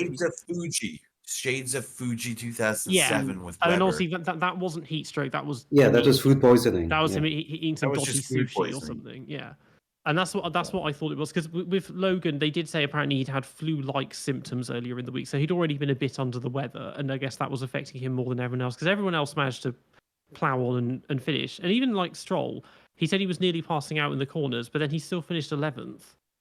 So still wasn't that bad going as on race pace. I mean, considering what a car crash Friday. Well, and how much do we think adrenaline helped there? Because at the end of the race, I think it was Martin Brundle who said it. It was like coming back from a run where you fully pushed yourself and then you just sit and you realize how much effort you put and you just feel so tired. They couldn't get out of the cars. They were passing out in the medical center. And... Yeah, Stroll was stumbling to the medical center. Albon had to sit for like a minute on his halo. Every driver was just like, There's a video when Stroll weirdly. gets out and he goes and he just collapses onto the side of the door of that ambulance, like he's just like banging on it, like let me in, kind of thing. Yeah. Magnussen asked for the leaf blowers to be blown directly at him as well. There was a lot going on after the race, and I just thought that's not normal, especially in 2023 when there's so much going on about safety. We just talked about the runoff areas. Rain, for some reason, rain is the biggest enemy of drivers who are at the pinnacle of the sport now. But letting them drive in heat and humidity is fine. I mean, there are lots of reasons that we shouldn't race in Qatar, and we can add this to that list as well. Right. Max was fine. Fernando was fine. Fernando's 42 years old, and he looked fine after the race. So, but then again, Fernando has had races like this, as you know. Yeah, but then that shows that Formula One isn't pushing the drivers as hard. And I'm not saying it should be like this every race, but this was a race where they had to push in every stint because of the tire degradation. And this was a race that had heat, and it almost felt like an old school race in the sense that they came out drenched in sweat like they used to in the 80s, 90s, and early 2000s. Because it was a sprint back then. It was a real sprint. They would be pushing every stint for all they were worth. And I just think some of these drivers are never being put in a situation where they have had to face that kind of intensity in the race and then the heat. But at the same time, it's not an excuse to make so many mistakes. Like, I don't let Gasly and Leclerc off for their pitiful performances because of heat. Alonso made a mistake and admitted it wasn't because of the heat, and that's it. I mean, they were pushing a lot harder than they normally would, because this is it was similar to Singapore, and then that's physical because it's very hot and humid. But in Singapore, they don't push. Like, they're cruising around like nearly 10 seconds off the pace in the first stint, and it's like, has anyone ever considered maybe we should risk doing an extra pit stop and just push, because in 5 laps you could get a whole pit stop ahead of the rest of the grid. And they're milling around going, I need to save my tires. And you're just like, well, I'm here to actually race. I'm not here to just, save my tires. Like, what is so wrong with just doing an extra stop and actually pushing and driving the cars like they're meant to be driven? Right. And I fully agree with Ciaron saying that this was a bit like an old race.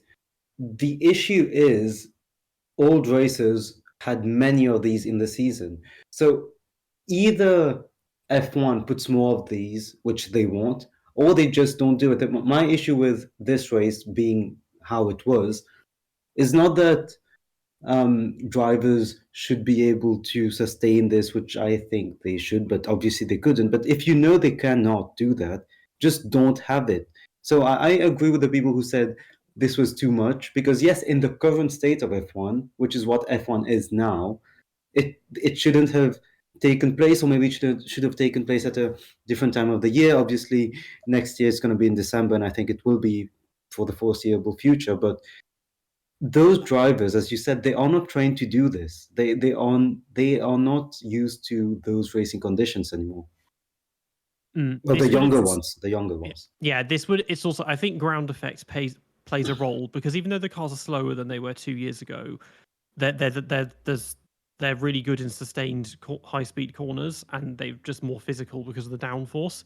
And this happened obviously originally in the 70s and 80s when they had ground effect the first time, and we had races like Caesar's Palace and the one in Buenos Aires, where it was in very hot and very physical, because they suddenly had to reach levels of fitness they hadn't had to before, because the cars demanded so much more of them.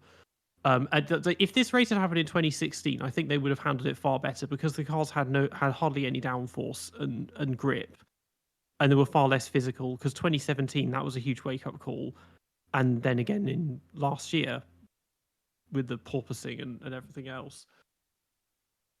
Well, this race was. Yeah, go on. Go ahead. No, go ahead, Dev. Go ahead. Oh, I was no. You go, because I was going to transition. So there you go. Yeah, and I agree with everything you both said. I just wanted to quickly add that I do think this also concept of pushing every stint is forcing errors, and I have a lot of issues with Pirelli, and I think they need to leave Formula One, because they haven't done a good job. And I have nothing against the tire company. I think they are, they've done their best. But one thing that was good this weekend was that they, by putting the mandates on tire length limits that you can run the tire, it forced teams to basically break up their pit stops to a minimum of 3 stops, and then the stints became shorter, right? So because it was a shorter stint, they could push, and because of that, we saw mistakes. And I only wish we had seen more of this since Pirelli was in F1. That's all. I mean, I wish we had seen more races where we had just pure sprint formats in stints, where drivers were just going at it, and then someone loses it and goes off into the gravel, or someone spins, or someone goes off limits, because they're just not used. This generation is not used to this level of intensity. Exactly. I was going to say how these were 57 qualifying laps, which was great to see. It was just a shame that it was in these conditions. I mean, if this race had just taken place in some conditions where maybe the drivers as a whole would enjoy it slightly more physically, it could have been just much better. And then we entered the final phase of the race, where track limit penalties were being dished out. There was some battles, not that many, because most of the battles were going on in the pit lane.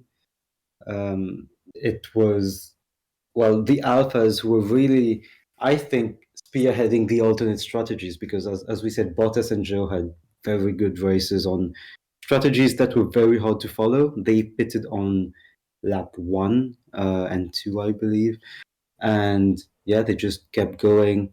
Joe at the end, I really thought that his last stint on the softs would be enough to get P8 or P9, was it? He did get it anyway, thanks to the penalties.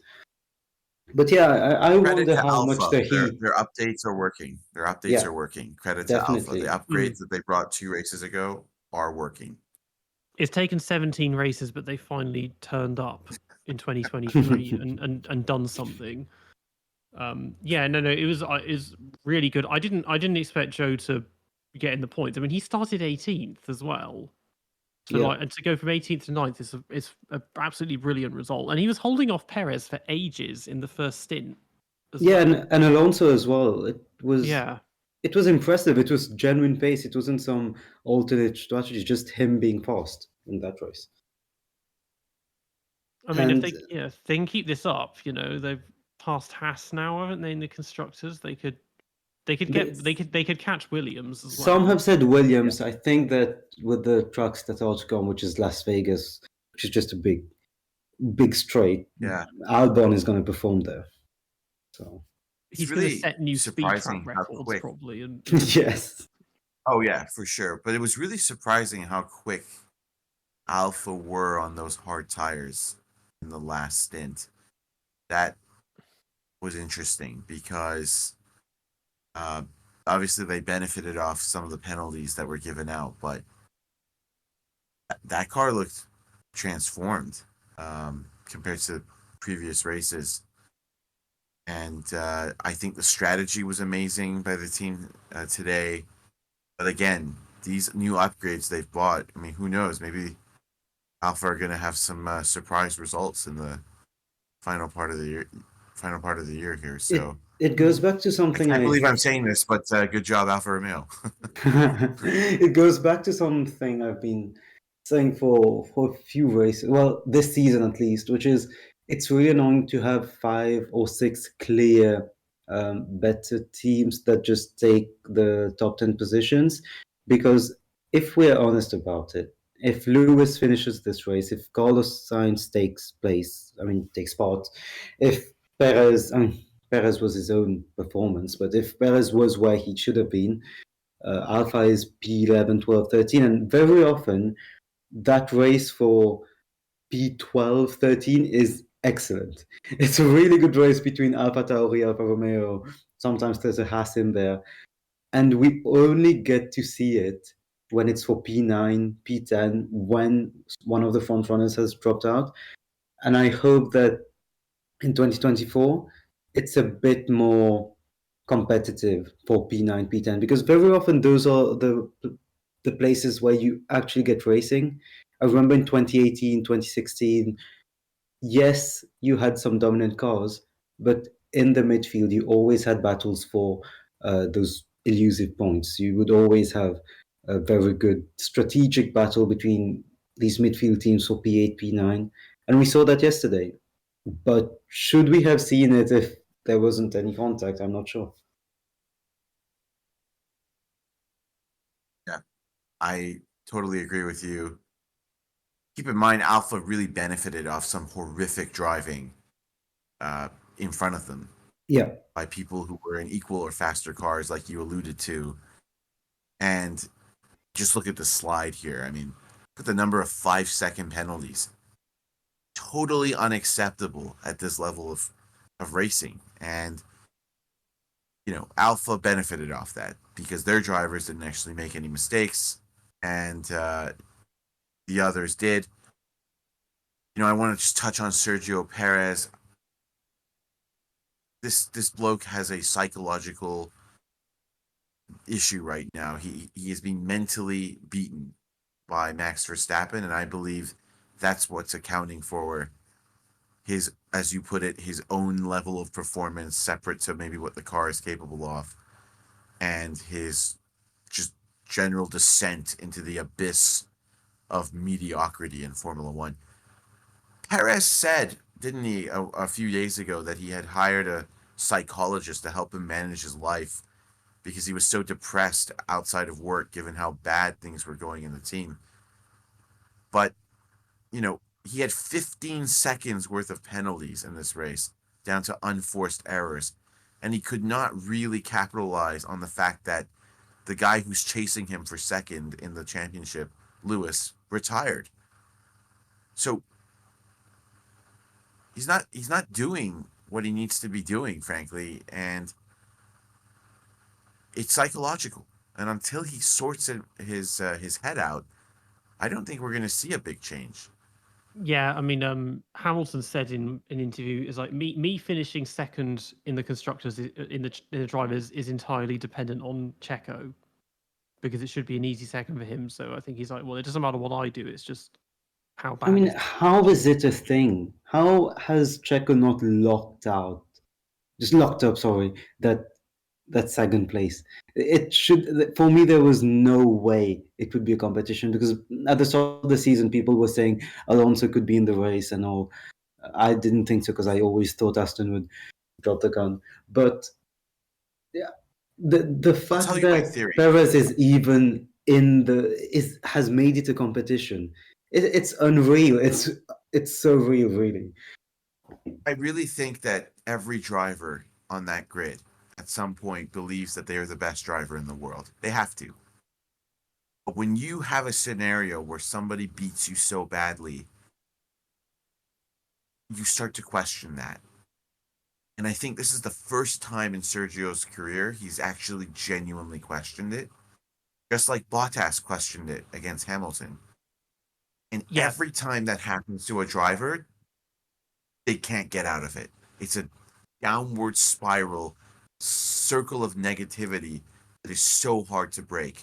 And that's what Sergio, in my opinion, is suffering from.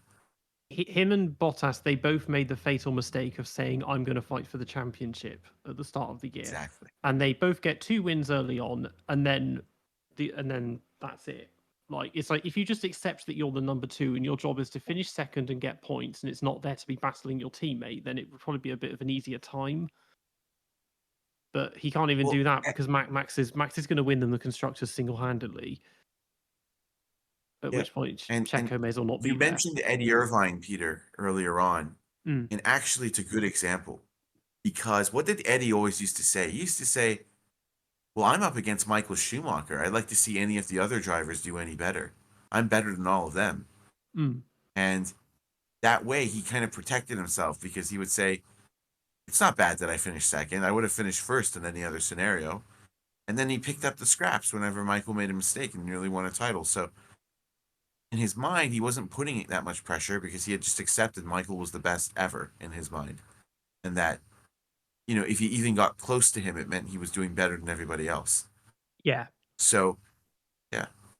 And this is where the talks about, they're saying, oh, Lando might go to Red Bull. It's like, that's not, I hope that doesn't happen because, well, he's got a good thing going on at McLaren, even if he's beginning to be usurped by Oscar. But he's not going to go there wanting to be number 2.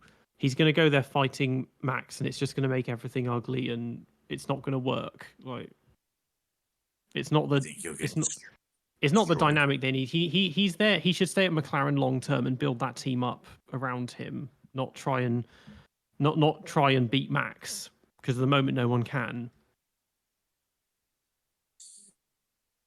I don't know what Lando would do in that scenario because maybe he thinks if I'm going to get beaten by Max or Piastri, I'd rather get beaten by Max. Mm. I'm sure Lando doesn't think like that yet. I think Lando thinks that he's one of the best in the world and can beat anybody. But I mean, unless there's a major, he would annihilate the record for most podiums without a win. Basically, is what would happen. I think. Yeah, because he's only a few podiums away from breaking it. He'll probably broken that by the end of the year. He's only two podiums off breaking that, I think. I think he's on 11 now. Yeah, he's on 11. Yeah. Nick is on 13. Yeah. There is no way he's going to win. So why hasn't he won? Why do we think he hasn't really won a race? Do you think it's just because he was too immature earlier on to win one? I mean, it's been a while now. I mean, I would have thought he would have won at least one race by now. I think Max, it's hard to win with Max at the moment. I mean, nobody is winning at the moment because of Max. But yeah, like Monza 21, if he chose to disobey team orders, he probably could have won. And then Sochi, well, that was his decision to stay out and not pit earlier. And then that just kind of broke the team because they were really strong until then, and then they just vanished for the rest of the year. Yeah, I think, well, he's never had the fastest car, and so that's the first point. But it's just his own decisions in the race, I guess. It's how it is. Yeah. Well, it's interesting, Karen, you asked the question here because a new little thing we have on the podcast is we will now be looking at 3 questions that fans might be thinking about after this race. First one is quite obvious. What is going on at Aston Martin? Well, I have a few strong thoughts about this as an Alonso fan. Firstly, there's always what I think more Alonso fans, Aloncistas, as we call ourselves, should be thinking is that he is not that good at car development. Well, I think it's because of another thing he has, which is he's very good at racing and just driving anything, which means that when he gets given well, shitbox, which is a popular term. When he gets given a shitbox, he will just drive it. And you don't see a lot of improvement going on there. He is an extremely good driver. I'm not sure if he's an extremely good developer.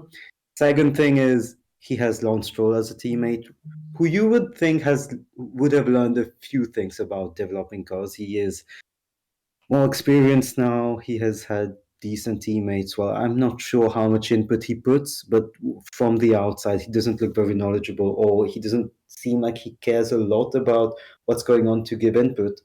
And third thing is, I feel like they have started to think about next year's car. This is not a certainty, but the car isn't driving too well and it hasn't changed much. We had this resurgence in Zandvoort with the second place, but how much was that due to the car and how much was that due to Alonso? I think it was quite a bit due to Alonso because the track was a bit slippery that day.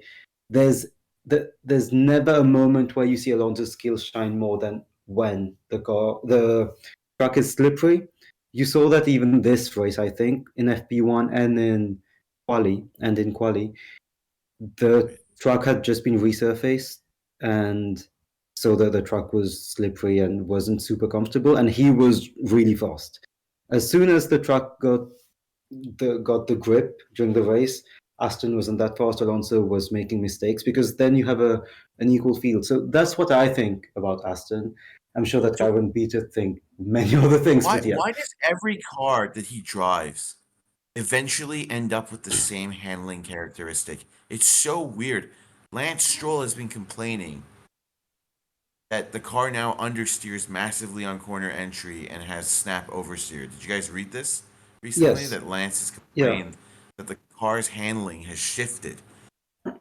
Every single team Alonso goes to, the car starts acting like this. When he went to Renault, it even from 02 to 03, I mean, the car started to have massive amounts of understeer on entry, and then it had snap oversteer. When he went to, he didn't stay at McLaren, so he didn't really affect the development of that car. But when he went to Renault again in 08, in 09, that Renault had so much understeer on entry. It was like a tank. 2010, he joins a Ferrari in 2010 that Kimi had developed because Massa was injured. That car was amazing. It had an amazing front end. Then 11, 12, 13, the car is understeering like a bus on entry, snap oversteer on exit. 14 Ferrari, exact same handling characteristic. 15, 16 McLarens, exact same handling characteristic. Same with 17 and 18. It's interesting because again, I wonder what happened at Ferrari in 2013 because that car was admittedly quite good up that until car had a what happened massive amount of Silverstone. understeer, mate. It did had have a massive understeer, amount of but understeer. it could race. Massive, But I massive. agree with all of it. I agree with everything you said. Just it was funny because Just that was weird. the only year I would say where the car was good and he developed it like decently good. But But yeah, it wasn't all the that other good. years, yeah, not that good. Oh, I guess it was good because Ferrari had an amazing second half. You're forgetting one thing, Nav, and maybe you're not forgetting it, but I'm just going to bring it up. Yeah. That 2012 Ferrari, I do not want to go off topic, but that 2012 Ferrari in the second half of the season was well developed. That they made a huge jump from the first half to the second half. They were on merit the second quickest car at some of those tracks. In Brazil, they were flying behind the McLarens. So both Massa and Alonso. Oh yeah, yeah. Everyone's decided that car was an HRT because Massa was useless, basically. And it was bad at many races, but it was definitely not. And I feel like I might get some hate from Alonso fans for saying this, but it wasn't the absolute shit box. It was, especially by the end of the season, Massa was doing quite decently in the last two races. Massa was flying in the final races. They had to even. Massa was so fast, he was out qualifying Alonso at races like Austin, and then they had to come up with some excuse to move him down the grid so that they broke his gearbox. They opened the seal so that he would drop behind Alonso. And look it up. I mean, some people who are listening might be like, "Oh, this is delusional Chiron with his anti-Alonso rants. I'm not ranting. I'm just telling you that I remember that's what watching that happened. race, and well, it's funny you That's what mentioned happened. Austin 2012 because that will be an upcoming episode. But I remember how Massa, well, he was just sent back to he was sent to the back of the grid, Yeah, he and was just sent to the back. Because Ferrari like, oh, you and can't out qualify Alonso. the commentators didn't really know what was going on. So as a kid, I was like, that's fun. Yeah. But all his cars have this weird handling characteristic. And I really think it's because Alonso likes this handling characteristic. Yeah. He likes a car with understeer on entry, and he likes to rotate it in the middle of the corner at the top of the tire. I mean, maybe this isn't the right way to develop the car, but Well, it's not going to what it change. also He's does, 42. it's He not going is to. not going to change that. The problem is that not many drivers like to drive with this much understeer, so it also makes Alonso look better than his teammate because his teammate will oftentimes not be anywhere near their true performance, given that they're struggling with the car. So it amplifies Alonso's strengths and over exaggerates the weaknesses of his teammates, in my opinion. But Aston have had a really weird end to their season. They started off with an incredible amount of momentum, and it's fizzling out. It's fizzling out, and who knows where they are next season. I'm not so sure they're going to be the second quickest car again, as they were for a lot of this year next season. I think the other teams will have an edge on them. I really do. Yeah, at the beginning of the year, I was thinking we've got a sort of Vettel 2015 thing going on, where he's going to finish second and third in every race and be next best after the Red Bull. But yeah, they're just fallen behind. And again, they could be fighting for second in the title, but thanks to Stroll, they're not. So is that a One bad thing? I keep saying, is that a bad thing? Because that means if they finish fifth in the constructors, they get more wind tunnel time, which I think is actually very smart. But this year they had a lot of wind tunnel time and they haven't done anything with it. So, guys, remember one thing though: the FIA had a technical directive this year where they banned some of the flexi wings. After that, Aston Martin were scrambling, weren't they, to make up that performance? So I think they definitely were. They suffered from that technical directive. They had found the loophole, and there's no doubt about it. Once the FIA came out with that ruling, it was sometime in the middle of the season, their pace dropped. So I think that also had something to do with it. And yeah, if they finish fifth, they'll get more wind tunnel time, but it'll also hurt them.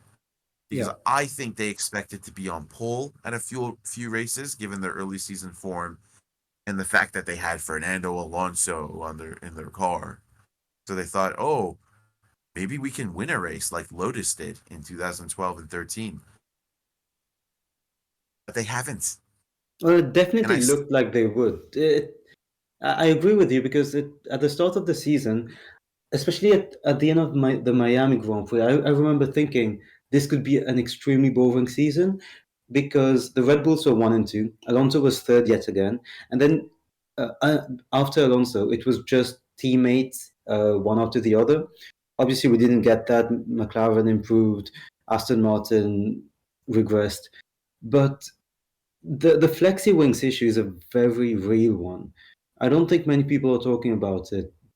God knows why, but there was definitely something there. I mean, Alonso fans have been calling for a coche ilegal, which means illegal car, to be made for the last 3 years, and they kind of had it, and there was definitely something there.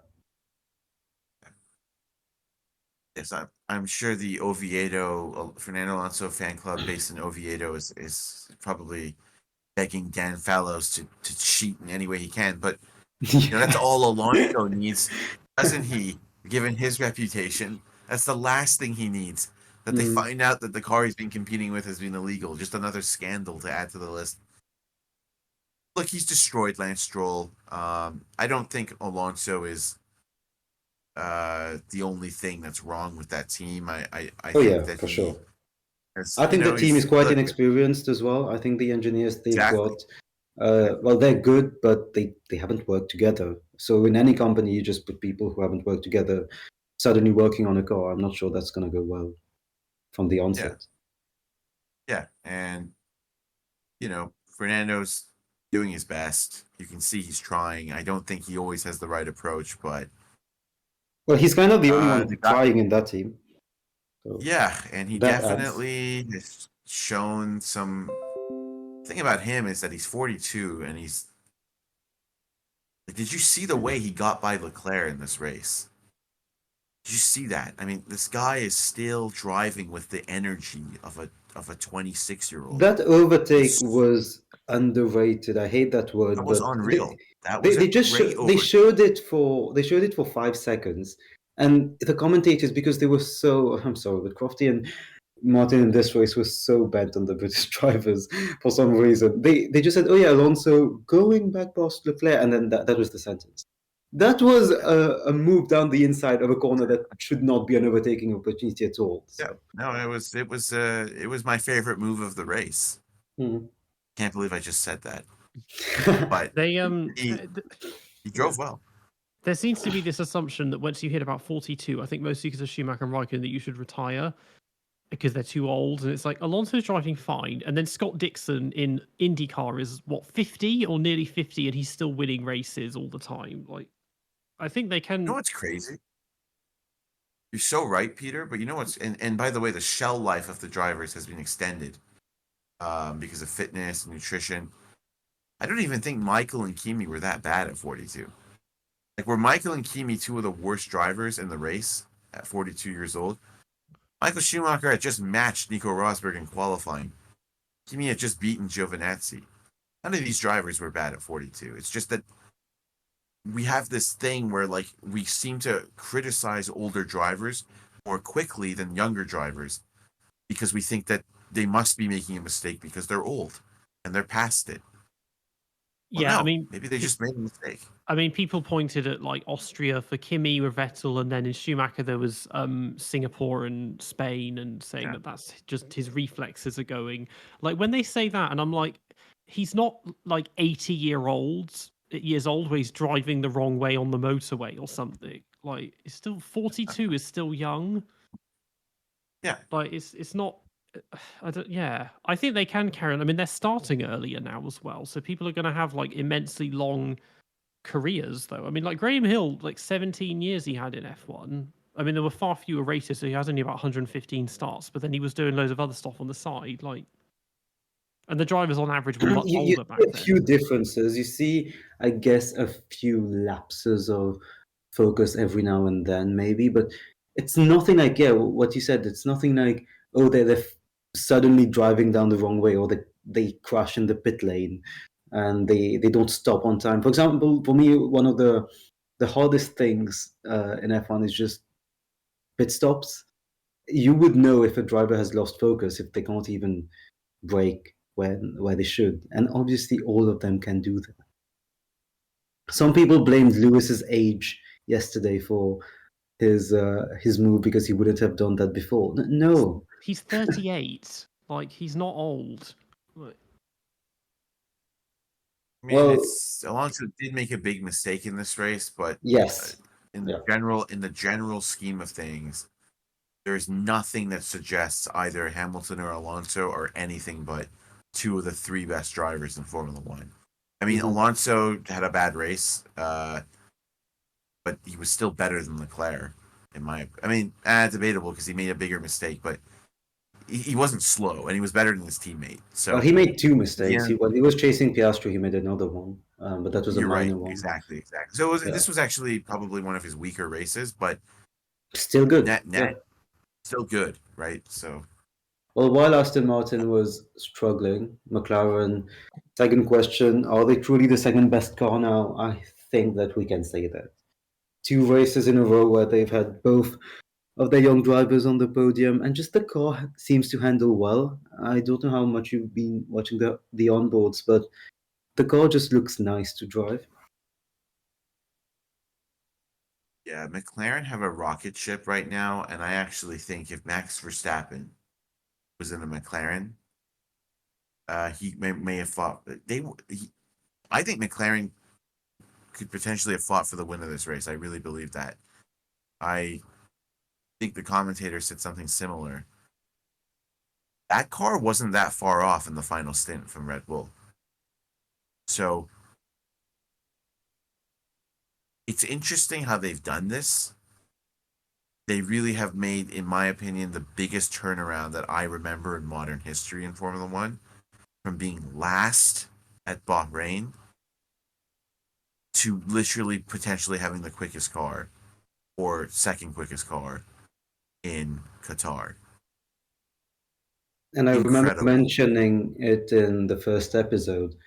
I think that a lot of it is due to Andrea Stella. Obviously, he is just the team principal, and some people slag off team principals for just being kind of a PR person. And technically, for Alfa Romeo, this Aluni Bravi guy kind of is a PR person. But Andrea Stella, for the listeners who might not be too aware, he has worked with maybe the best drivers in the sport. He has an incredible CV of getting along with all of them as well. So Kimi, Michael, and Fernando. He knows a lot, and this is his first job as a team principal, or in such a major role, I would say. And instantly, he knows what he's doing. Mika Hakkinen had called it as well, said that with Andrea leading the charge, they will be a good car. People slagged Mika off. They were wrong. And yeah, Andrea Stella he has impressed me a lot this year. Yeah, I didn't expect that. And remember, McLaren have a interesting setup with their engineers where they don't have a clear technical director, I think, but they have like a group of people leading the charge between the aerodynamicists, Prodromo. It seems to be working. And I only hope they can carry it into next season because we really need someone to take the challenge to Red Bull. I think a Piastri, Norris, Russell, Hamilton, McLaren, Mercedes dual-pronged attack against Red Bull would be very exciting to watch. And I just hope that Mercedes and McLaren can carry their form and catch up with Red Bull next season. And I hope McLaren don't just fizzle out next season and this was a one-off. That's the key for me because they are the best team, the second best team right now. And I am not even ruling out that they catch Aston Martin in the constructors, and I'm not ruling out that Lando or Oscar don't win a proper race this year. It's very possible. Interesting. Oscar Piastri will win a race this season. Particularly as there's nothing left to fight for anyone, and Max is not worrying about the championship. I mean, I think they were close yesterday because he just wasn't pushing because he didn't need to. I think if he wanted to, he probably could have pulled out 30 seconds or more, but there was no reason Good to. point. So yeah, maybe yeah. maybe Vegas because that's uncharted territory. That could throw something up, and if it's good in a straight line, I mean, DRS. I mean, they may as well not have it at Vegas, but I guess we'll see how that will go. Oh yeah, that's going to be redundant, to say the least, at that track. Yeah. I'm going to have to stay off Twitter until the lights go out because it's going to be 100% cringe from all the team social media admins, especially if Ricciardo's back on the grid. Yes. But I'm still very curious to actually see what it's like as a race, because it will be a spectacle at least, but it will just be Miami times 100 for sure. Right. Yeah. I just can't help but rather see Mugello on the circuit calendar, but yeah, we're going to Vegas. The third question on Perez, I think we went into that a lot. So I think it's time to rank the What race. is Leclerc doing as well? What a bad race Charles Leclerc had, in my opinion. we haven't mentioned. Yeah, let's just I just realized that. Let's just replace that question with Leclerc. This is my take on it. He had a perfect chance to really make up some ground on Sainz, and what does he do? He's not close enough to Alonso at the start. So when Alonso made that mistake at the start, remember he went off. Basically, he couldn't do anything. And what that meant was that he didn't take his chance at all when he was fighting Alonso. And then what happened after that? He did manage to jump Alonso in the pit stops, and then immediately lost the position. I mean, what are you doing, Charles? Like, wake up. And then what happened after that? You got passed by Norris. It's not good enough. It just, and people always say, like, Kyron, calm down. Like, why are you always slagging off these drivers? I'll tell you why. These drivers were hyped to the moon when they came into F1 in a way that did not justify the hype. Charles Leclerc was heralded as a god. And people were saying like rude things about established drivers. Like, who are these established drivers when we have Charles Leclerc? Who is Kimi Raikkonen when we have Charles Leclerc? Who is Sebastian Vettel when we have Charles Leclerc? No. Here's the real question. Who is Charles Leclerc? I mean, his racecraft is so unbelievably below Max Verstappen's in terms of tenacity. He just, it can't be that Fernando Alonso puts manners on you like that. And that you made you're so soft in battle. And I just find him to be someone who hasn't stepped up in the way. He's a good driver. He's blisteringly quick in qualifying, but this is not what I expected when the hype around him was on overdrive during his rookie season. This is not how I expected his performance level to be. I don't know what you guys think. I'll stop talking. The chosen one got shown up by a driver that didn't even start the race. Like Exactly. he was just doing nothing all race. I mean, his France 22, that was his Hockenheim 18 moment, and he's just been a ghost since then, basically. Great. That's a great comparison. I love that. I love that. And because on the racecraft thing, like Bahrain last year, everyone was saying, "Oh, Max, look at Max being the oaf, and it's brain versus brawn because he does what Nico did Bahrain 2014, passes him, runs wide, and then Leclerc passes him again at turn 4, like rinse and repeat, and just tries the same thing over again." And that's all of that seems to have gone now from Charles. He's a talented driver. There's no doubt about it. He is a good driver. I'm not saying he's bad. I'm just saying if you want people to consider him elite, right, you want to be in that rare air of drivers. You want to be grouped in with them. You want to get mentioned next to Hamilton and Alonso and Verstappen. You have to be better than this. Otherwise, you're just going to be a Montoya, Coulthard, and those are respectable drivers. Those are great drivers, or even a Jenson Button level driver. You're not going to get compared to the top 3 in the sport. And that's the saddest thing if I were Charles Leclerc. I'm in my youth, in my prime, and there are 2 drivers who are basically 40 years old or older that are ranked higher than me by most fans. This was supposed to be his era. This was supposed to be his great rivalry with Max. He can't even beat Sainz. Like, you understand? Like, this is what I'm trying to explain to fans. Like, I don't hate any driver. But what I hate was the hype around him. It was overwhelming. And his fan base. And I think what you said about him and his relationship with the older drivers is very, very important. I don't think he ever expected Lewis and Fernando to be performing as they are right now. I wonder how many of the younger drivers expected that. Maybe it's the same with George, actually. But Leclerc, he didn't expect that. And I truly wonder, we will never know because I don't think he will be honest about it. I wonder how he's living with Alonso being back in the limelight.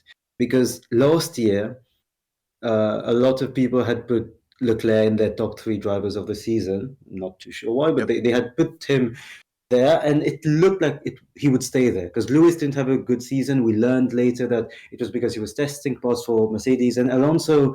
Yes, the Alonso fan base was saying he is still good, but most of the people who watch just the front runners wouldn't know. And this year he's been shown up by the two oldest drivers on the grid in such an impressive fashion, where both Alonso and Hamilton have had really, really good seasons.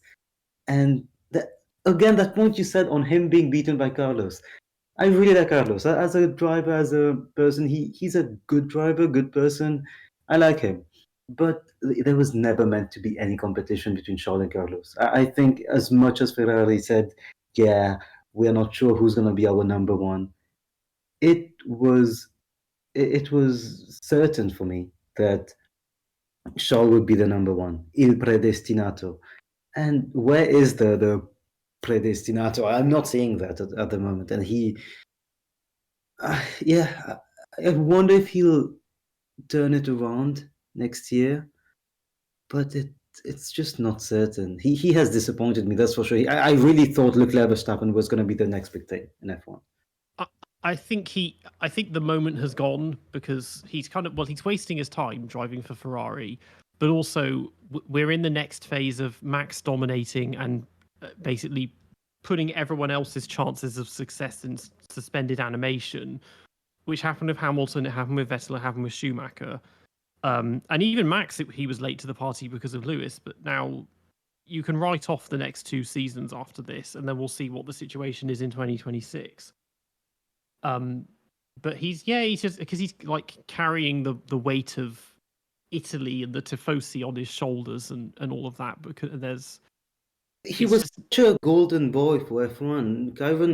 Gavin stressed on it, and I want to stress on it even more. He was the golden boy. His season in 2017 for Prema, I never saw so much. I mean, obviously that was, I think, the first season of rebranding as Formula 2.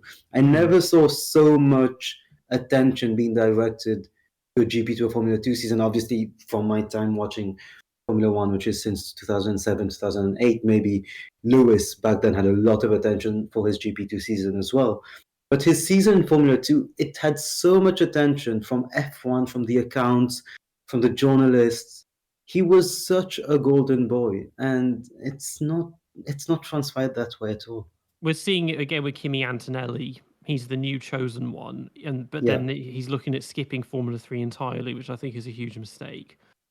And they'll do. You shouldn't do that. He shouldn't do that, because he's Italian, but he drives for Prema, but he's a Mercedes Junior, not a Ferrari one. But maybe he'll make the switch. I mean, Prema and the Ferrari Junior team are basically the same, because half of their drivers are Ferrari Juniors, and the cars look the same livery and all red. Like I get them mixed up all the time. So my assumption is, he must be a Ferrari Junior, but no, he's Mercedes. They're going to do this. I mean, the hype train was real with Mick. As soon as he started winning races, when he was given that conveniently fast starting Formula 2 car and an engine and all of that. Yeah, but I feel like for Mick, a lot of fans, like a lot of the older fans, knew that there was something there. That there wasn't something there, and that there was a lot of hype because of the name. With Leclerc, I must say, it convinced me. Truly, he really looked like the big deal. Yeah, and now he's got all these fans that justify his somewhat below standard performance relative to expectations. Right? It's all relative. Yes, I understand. Some people who will listen to this will say, Cartman, you can't even drive one lap. Leclerc's so much better than you. Yes, he is. And relative to most people, he's an excellent driver.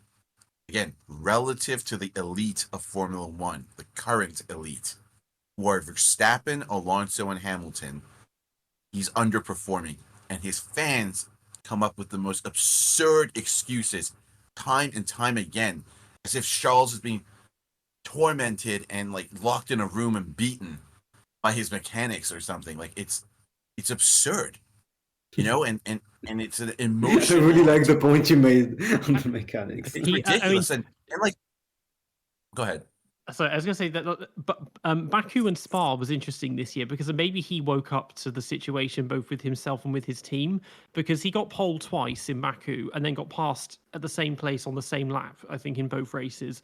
And Spa, he got pole, and he didn't care, because he's like, okay, I got pole, but even if my car is fast enough to win, I'm not going to win, because either I'm going to crash into the wall or the team are going to put me on a 5-stop strategy or something in 5 consecutive laps or whatever, and I'll finish 5th or something. Like he just knows, oh yeah, I'm great on a Saturday, but this is not landing on a Sunday, and that. Like he just kind of, yeah, didn't care really. And just to reiterate, I think all of us here, we think he's very talented and he's a fast driver, and we're by no means saying he's not one of the top drivers of the sport, but he's not delivering at the moment. It's descending into kind of Juan Pablo Montoya territory, and it's Yeah. just going to fizzle out, and his probably end sooner than it should, and that. Yeah, I wonder if he cannot handle the politics at Ferrari. It could be something like that. I know Sainz is a bit more adept at that. Maybe Charles is suffering. To his credit, we can say that Charles says this car understeers too much. He likes a stronger front end, not quite as strong as a Kimi or a Michael, but much stronger front end than Sainz likes. He likes a positive turn-in. So there's probably a confluence of factors that's leading to his performance, but he's in his youth. He's in his prime. He's supposed to be able to lead this team. He was at the team before Sainz as well. He had the prior knowledge. He had the advantage of being grounded there. It's not like when Kimi came in and Massa had been at that team for years. It's not like when, other drivers have gone to teams where their teammates have had more experience. Charles had everything for him to make the car suit him and to be the guy who leads the team. And he just hasn't been, in my opinion, as dominant over Sainz as Ferrari expected. And he himself hasn't developed as a driver. As he is not as complete a driver as Verstappen is. And he's not as complete a driver as Hamilton or Alonso are. I still have questions about his car setup ability. I have big questions about his intermediate condition driving. I don't think I've ever seen a driver make so many mistakes in that condition in such a short period of time. It's almost like any time we have interconditions or even slightly wet conditions, this bloke makes a mistake. So, and I'm not even sure if I'm ranking the absolute top drivers in Formula One where Leclerc ranks right now. I'm not sure. I mean, I know he's not in the top 3, but it's not even a given that he's ahead of Russell for me. I used to think he was for sure better than Russell. I'm not 100% sure. He's just becoming a qualifying merchant. I mean, there's a joke on Twitter that he's going to end his career with 100 pole positions and 12 wins or something. Yeah. He's fast. He is a good driver. There's nothing that is preventing him from, maybe proving me wrong and going and winning a championship soon. But if it keeps going in this trajectory, that's not happening. Something has to change. He is supremely fast on Saturdays, but he hasn't improved a lot on Sundays, and that's a big issue for Formula One driver. I remember seeing a very similar stat for René Arnoux, who was also very fast in quali, extremely fast in quali, but in races, well, back then it was mostly a problem with the Renault turbo system, but that was more the car. And he's Leclerc, I think, the only driver who has a worse pole to win conversion rate than him is René Arnoux, because he has only 2 wins from his 18 poles. And it wouldn't surprise me if Leclerc goes even worse than that.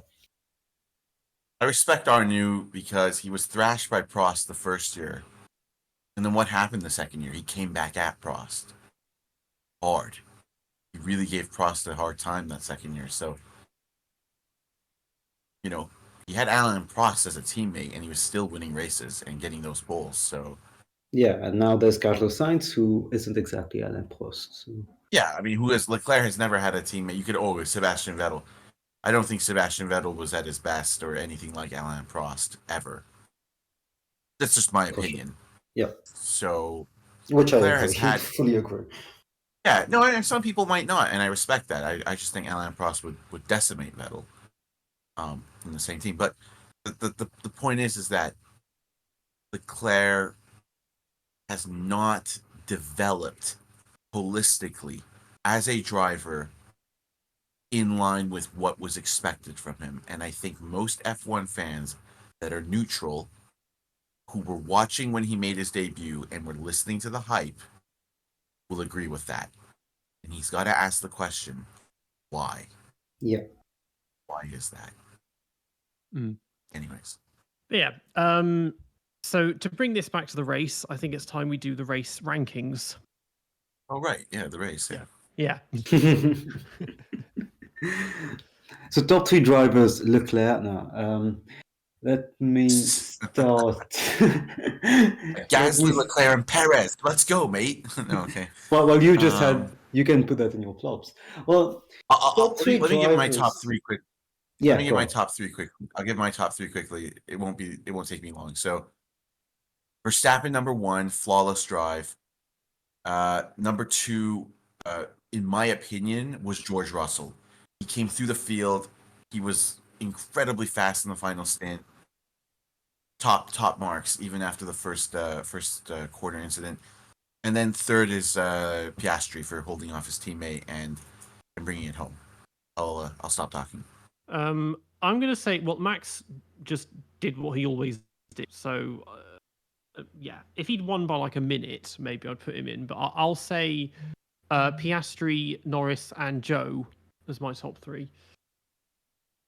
Mine was Norris. Well, Max, it's hard to put him there. I mean, he had his good race, but it's boring if I just put him there. So Lando, George, and Guan Yu Zhou, because Guan Yu Zhou's race was just really impressive, as I said.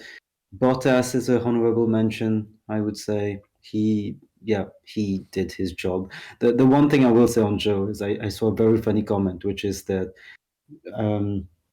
let me just bring it up. So Zhou and Perez both started from the back of the grid, finishing in the same order that they started. Difference is one is driving one of the most dominant cars of the decade, and the other one is driving an Alfa Romeo, which is incredible. They started P19 and pit lane, ended P9 and P10, and that leads me to the flop of the race, which for me is Zhou, and I do not know who will argue otherwise. Yeah. It's interesting you mentioned Joe and Perez, because it's almost like their teammate battles have been completely opposite in the dynamic. Everyone expected Bottas to trash Joe, didn't they? And Joe's matched him at so many races. Even last year. Even last year. So with Perez, I think people thought, oh, this guy's going to be a great number 2, and he's going to push Max at some races in ways that previous 2 Red Bull drivers couldn't. And Perez now is suffering psychologically. He needs to psychologically sort himself out.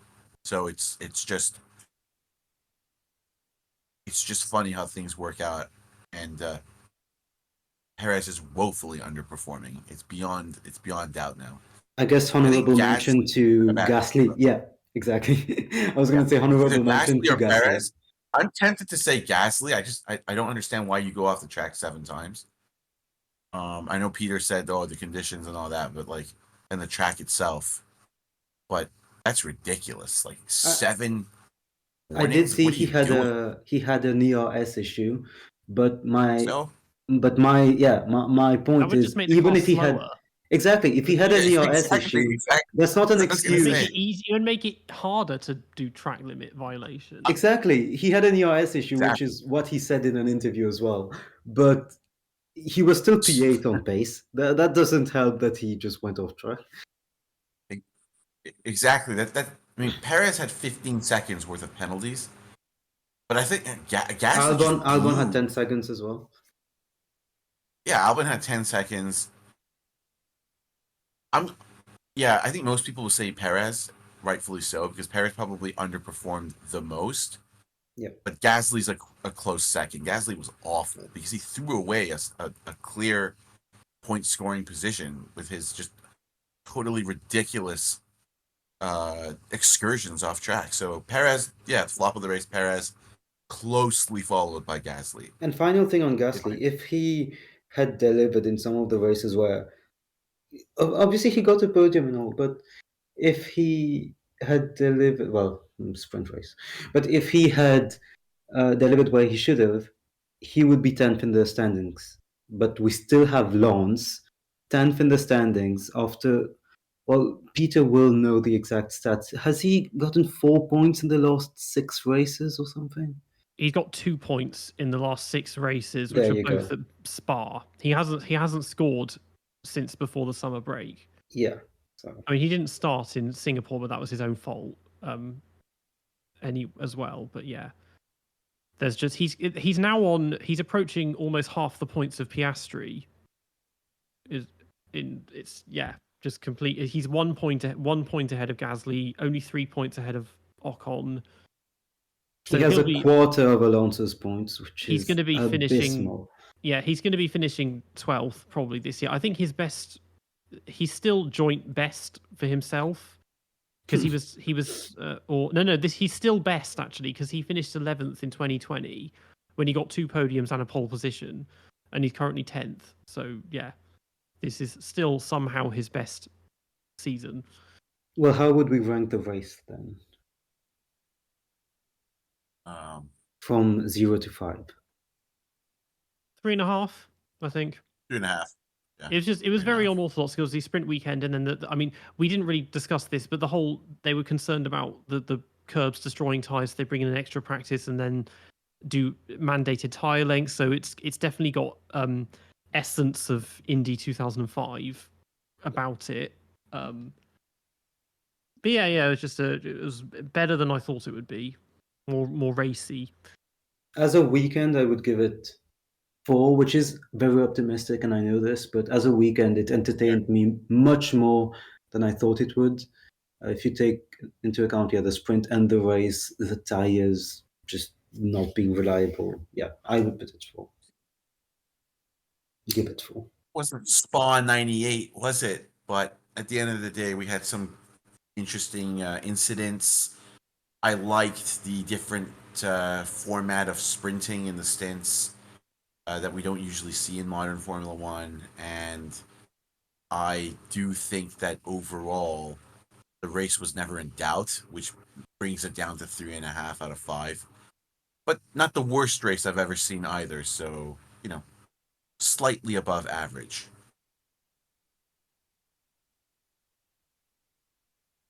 Yeah.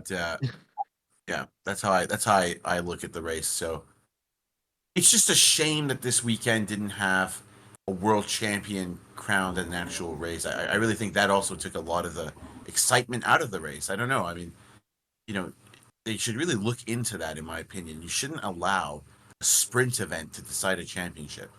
That's just totally underwhelming, in my opinion. It's just ridiculously underwhelming. But hey, look, that's just my opinion. I'm used to the classic format of a classic showdown and a driver having to either compete in a full race to win something or to be crowned something. It doesn't make sense to me that such a little event like a sprint race where there's nowhere near the amount of interest as there is in the real race would be able to crown a world champion. So that was a big negative for me, to be honest.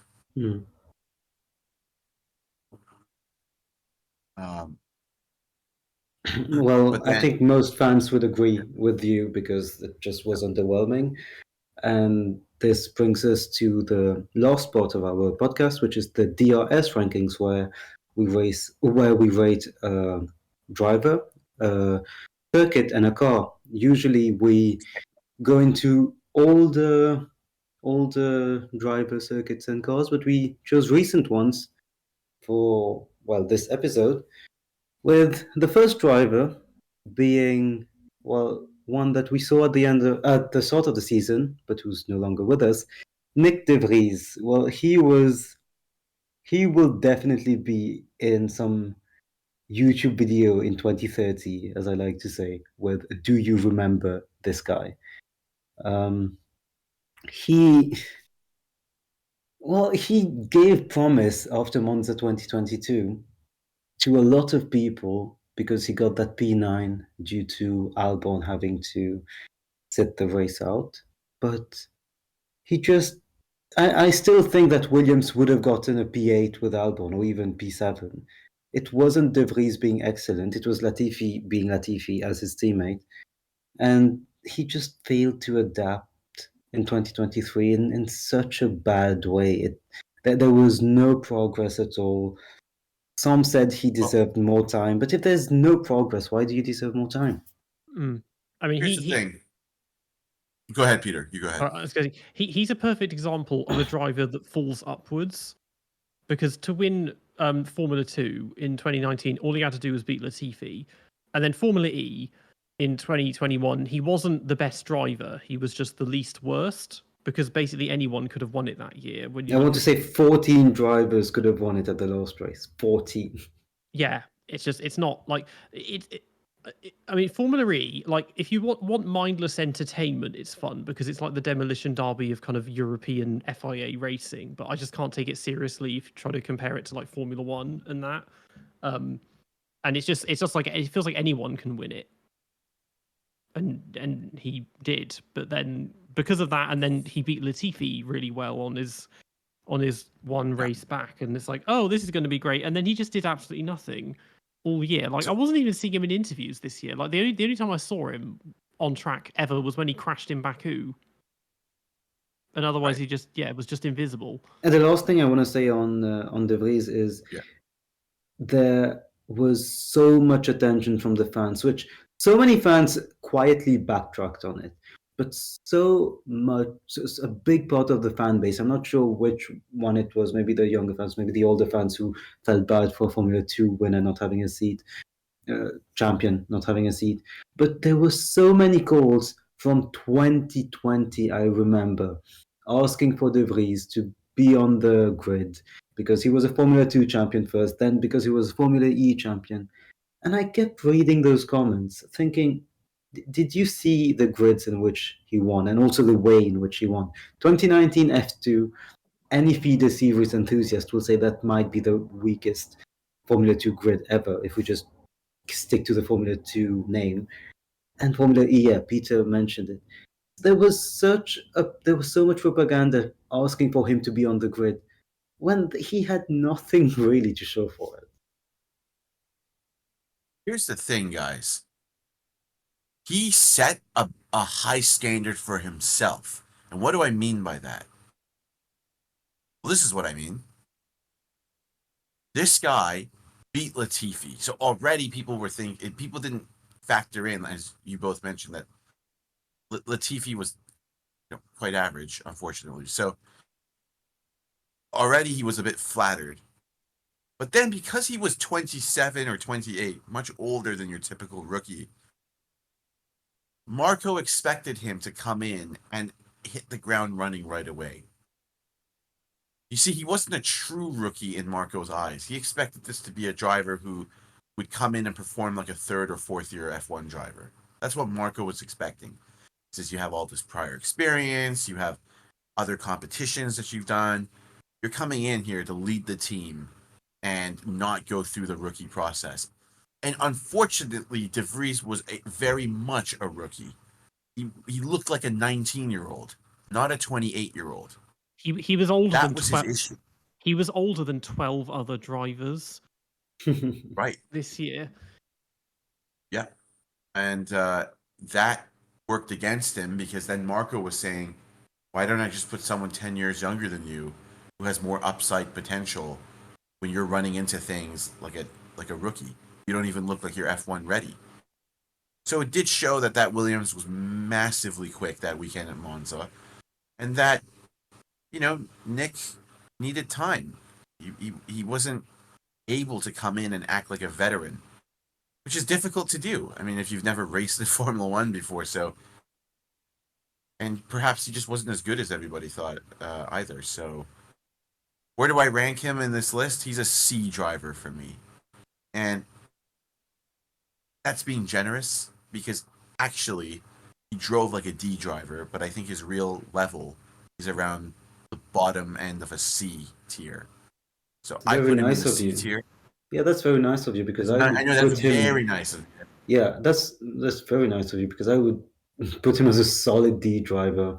I'm sure, yeah, It's fine. He is faster than that, but his time in F1 was just so bad. He was clearly the worst one, even though Logan Sargeant was also having a bad time. It was D for me. Fair. I mean, I'll go a C because the thing is, D and F tier, the kind of drivers you get there, those are the bad ones that never came anywhere near winning any junior titles. Right. It's like you at least have to give him something for that. That's how I think about it too. He has some pedigree.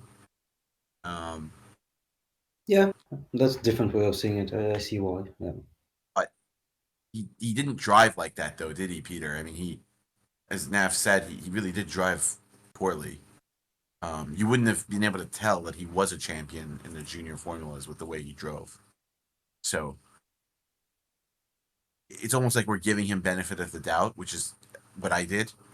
I think that his real level is a C level driver. I'm sure if he ever listens to this, he'll be very happy to hear that. This is extremely funny.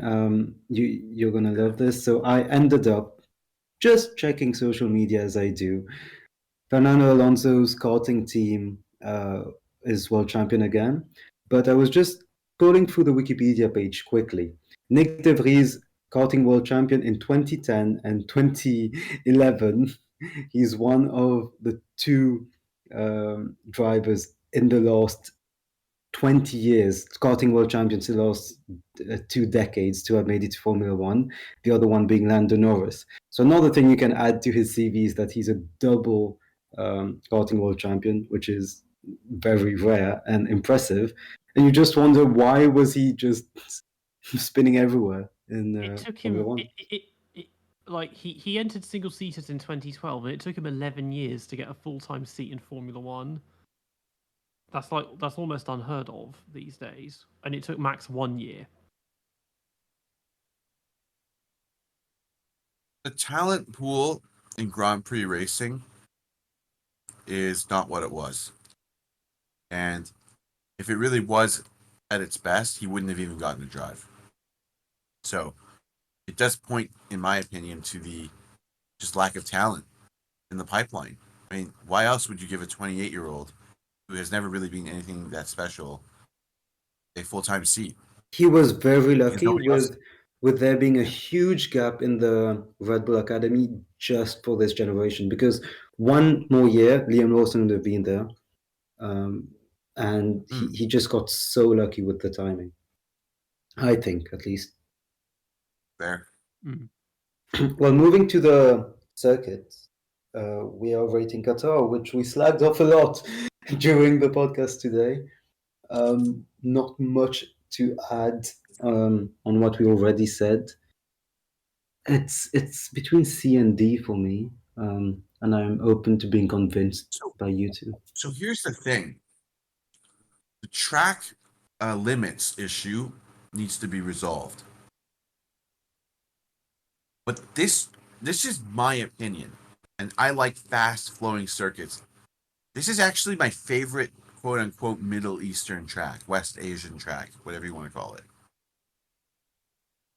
I know there's a trend now where that region's called like West Asia. I don't want to say the wrong thing, but my point is that Qatar,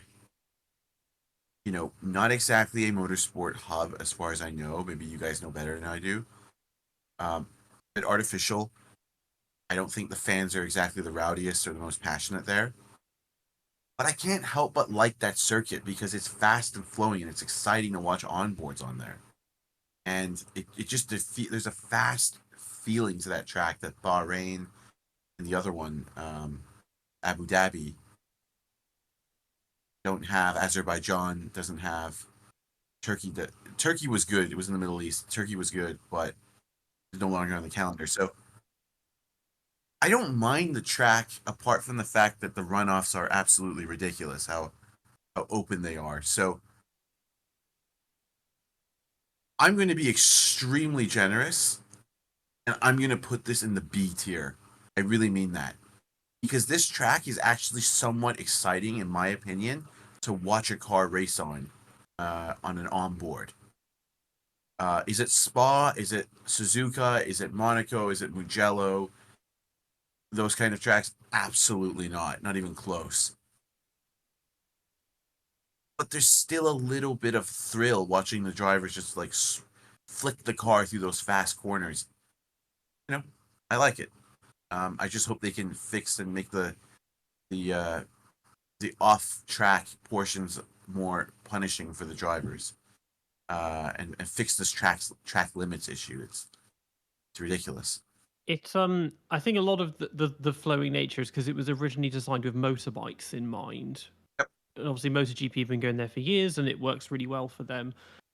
To me, in terms of its layout, it looks like if you took Bahrain and you put like a hook around the middle of the back straight between turns 10 and 11 and just pulled it upwards a bit, and it's kind of bent it out of shape a little.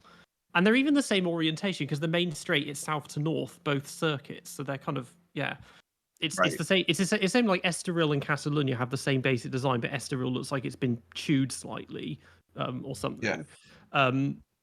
It's. I think most of the good racing this weekend was mostly the lack of grip, because otherwise it would have just been turn one overtakes. Because like the 2021 race was pretty uneventful, but we just had a couple of tire blowouts near the end because the curbs are destroying them. But yeah, it needs track. It needs it needs actual track limits, just some grass or something. Even just bare stone, I don't know, because it's built on limestone or granite or whatever amongst the sand. I agree. Yeah. Because you can't even, I mean, maybe like on Google Earth, you can barely even see the circuit from the sky because it's just surrounded by sand. Like it doesn't stand out at all. Well, Tsunoda made that comment of him wanting some fresh air. He opened his visor to get some fresh air and just got gusts of sand in his face and had to instantly close it, which I found quite funny. Yeah, at Bahrain, the sand is glued down to stop it kicking up in sandstorms and going across the track. Wow. It's certainly, and it has its challenges with, I think, the maybe less than passionate fan base. It's got its challenges with the heat and the humidity, with the poor runoff area construction. But I can't help but feel of all the tracks in that region, apart from Turkey, it's probably my favorite, because it just has this fast flowing nature to it that's I like. I like watching drivers push the limits on a high speed turn, or on a taking corners by flicking the wheel between two chicanes. It's very exciting to watch. Have we had perhaps some artificially affected races through tires having punctures and through the lack of grip? Probably. And it could be that if we come back to this track, we'll have the most uneventful race ever, because there are a lack of overtaking spots. So I could see why somebody puts this track even in the D tier, because they'll say, well, where do you pass on this motorcycle track, as you mentioned, at Losail? But we've had two races. I haven't minded both of the races. I enjoy the onboards here more than the other tracks in the region. I'm going to be generous again and give it a B. That's probably too generous, but that's where I'm going to put it. Well, I was hesitating between C and D, and I've been convinced to give it a C, because I did just think of the layout, and especially Sector 2, I think is very flowing, as you said, and it's not something that you see a lot. And it's the one good thing with motorcycle circuits for F1, is that because they make it for motorcycle, yes, it's harder to overtake, but you get some really nice onboards. So yeah, I think C tier for me. I like the final sector, the shots of the cars kind of weaving, because you see them head on, and that looks good. The final few corners, I think. It could do with some elevation changes, because then we'd be in kind of Portimao territory if there was like a big dip going to the first corner or something, because otherwise it's just dead flat. But yeah, I'll give it a C. I think it needs actual runoff. I think, but otherwise it's good. It's got a good flow. Well, moving from this Qatar circuit to a car that struggled a lot with this circuit. If we think about Pierre Gasly, the 2023 Alpine must be one of the hardest cars to rate on this grid. Either Yeah. they're like in Australia, and their Gasly is actually matching Alonso and Sainz on pace, or they're just lost somewhere in P13, not gunning for much. Most of the races, they're back of the midfield, really, like P8, P9. It's I'm not sure if it's inconsistency. I'm not sure if it's the drivers not understanding the car. I'm not sure if anyone really knows. It's just a weird car. It's too fast for the slow cars and too slow for the fast cars. You just don't, yeah. Because the Yeah. team is kind of a zombie team at the moment. It's just you don't know where it is or where anything is. Yeah, it's a zombie team that, to this day, I don't exactly understand what they were doing in testing. You know, this team did almost no laps compared to the others, and everybody thought they were sandbagging. And they And were then Ocon came confident. out. They were confident with Yeah, what they Ocon did. came out with these like confident interviews, like, "We will see. We've done what we need to do." And all the journalists are like, "We think Alpine has built some kind of a rocket ship." And I even thought, "Oh, this is great." You know, Esteban fighting for the title. And I'm not exactly sure how they thought sandbagging with the sixth fastest car was a good idea. I mean, and the bigger problem is like, if I'm looking at their season holistically, I don't really know where this car ranks, because some tracks it was so quick, like Australia, before they ran into each other. Pierre Gasly was flying. Do you remember that race? He was Yeah. catching Alonso and Sainz easily. And there were a few other races this year that escaped me that the Alpine was Well, absolutely flying. Monaco, I have Monaco was no flying. idea. Ocon had a Well, either Ocon quicker did a final lap of sector. life. Yeah, either Ocon did a lap of life, which I don't think he did, or just that Alpine was excellent. And No, I then think Ocon did a phenomenal lap, but you're right. Yeah. It was the car was quicker than the Red Bull in the final sector. and then they finished 14th and 15th in Baku, and again Right. 15th in Italy. Like they just can't make their minds up. Exactly. Yeah, exactly. And thus I can't make my mind up as to where this car really ranks. I think if you take the highs and then you take the lows, it's probably best to take an average. And because this car seems to be so peaky and so inconsistent, I'm giving it a C tier. Because you can't be third one race and then 15th the next. That just averages out to, you know, lower points positions. Which is where they are, which is exactly where they end up So being, you're 9th and 10th. Yeah, and they've had all this drama behind the scenes with the new leadership. C car, C tier. You know, what are you doing sandbagging with a car like this? That's another question. Sacre bleu. So it's a C tier car for me. It's a car that I really wanted. Well, not a car. Alpine is a team that I really want to do well, and that's even if Alonso has left. They are a team that, well, I have always been biased by French coverage of F1. That's how I got into F1. So, for normal reasons, I used to hear a lot about Renault, about Alpine, and they're just a team that I would want to do well, and they have just been stagnating in such an impressive way. It's honestly impressive how much they have stagnated for the last few years, and the score is yet again just middle of the pack, completely middling. As Peter said, too bad to be at the front, too good to be at the back. And it's, yeah, same on the tier list. It's a C for me, and I actually hope they somehow sort it out at some point and get a car that performs like McLaren or Aston does. Not Aston at the moment, but like McLaren does. But it just won't happen. Anyway, C tier.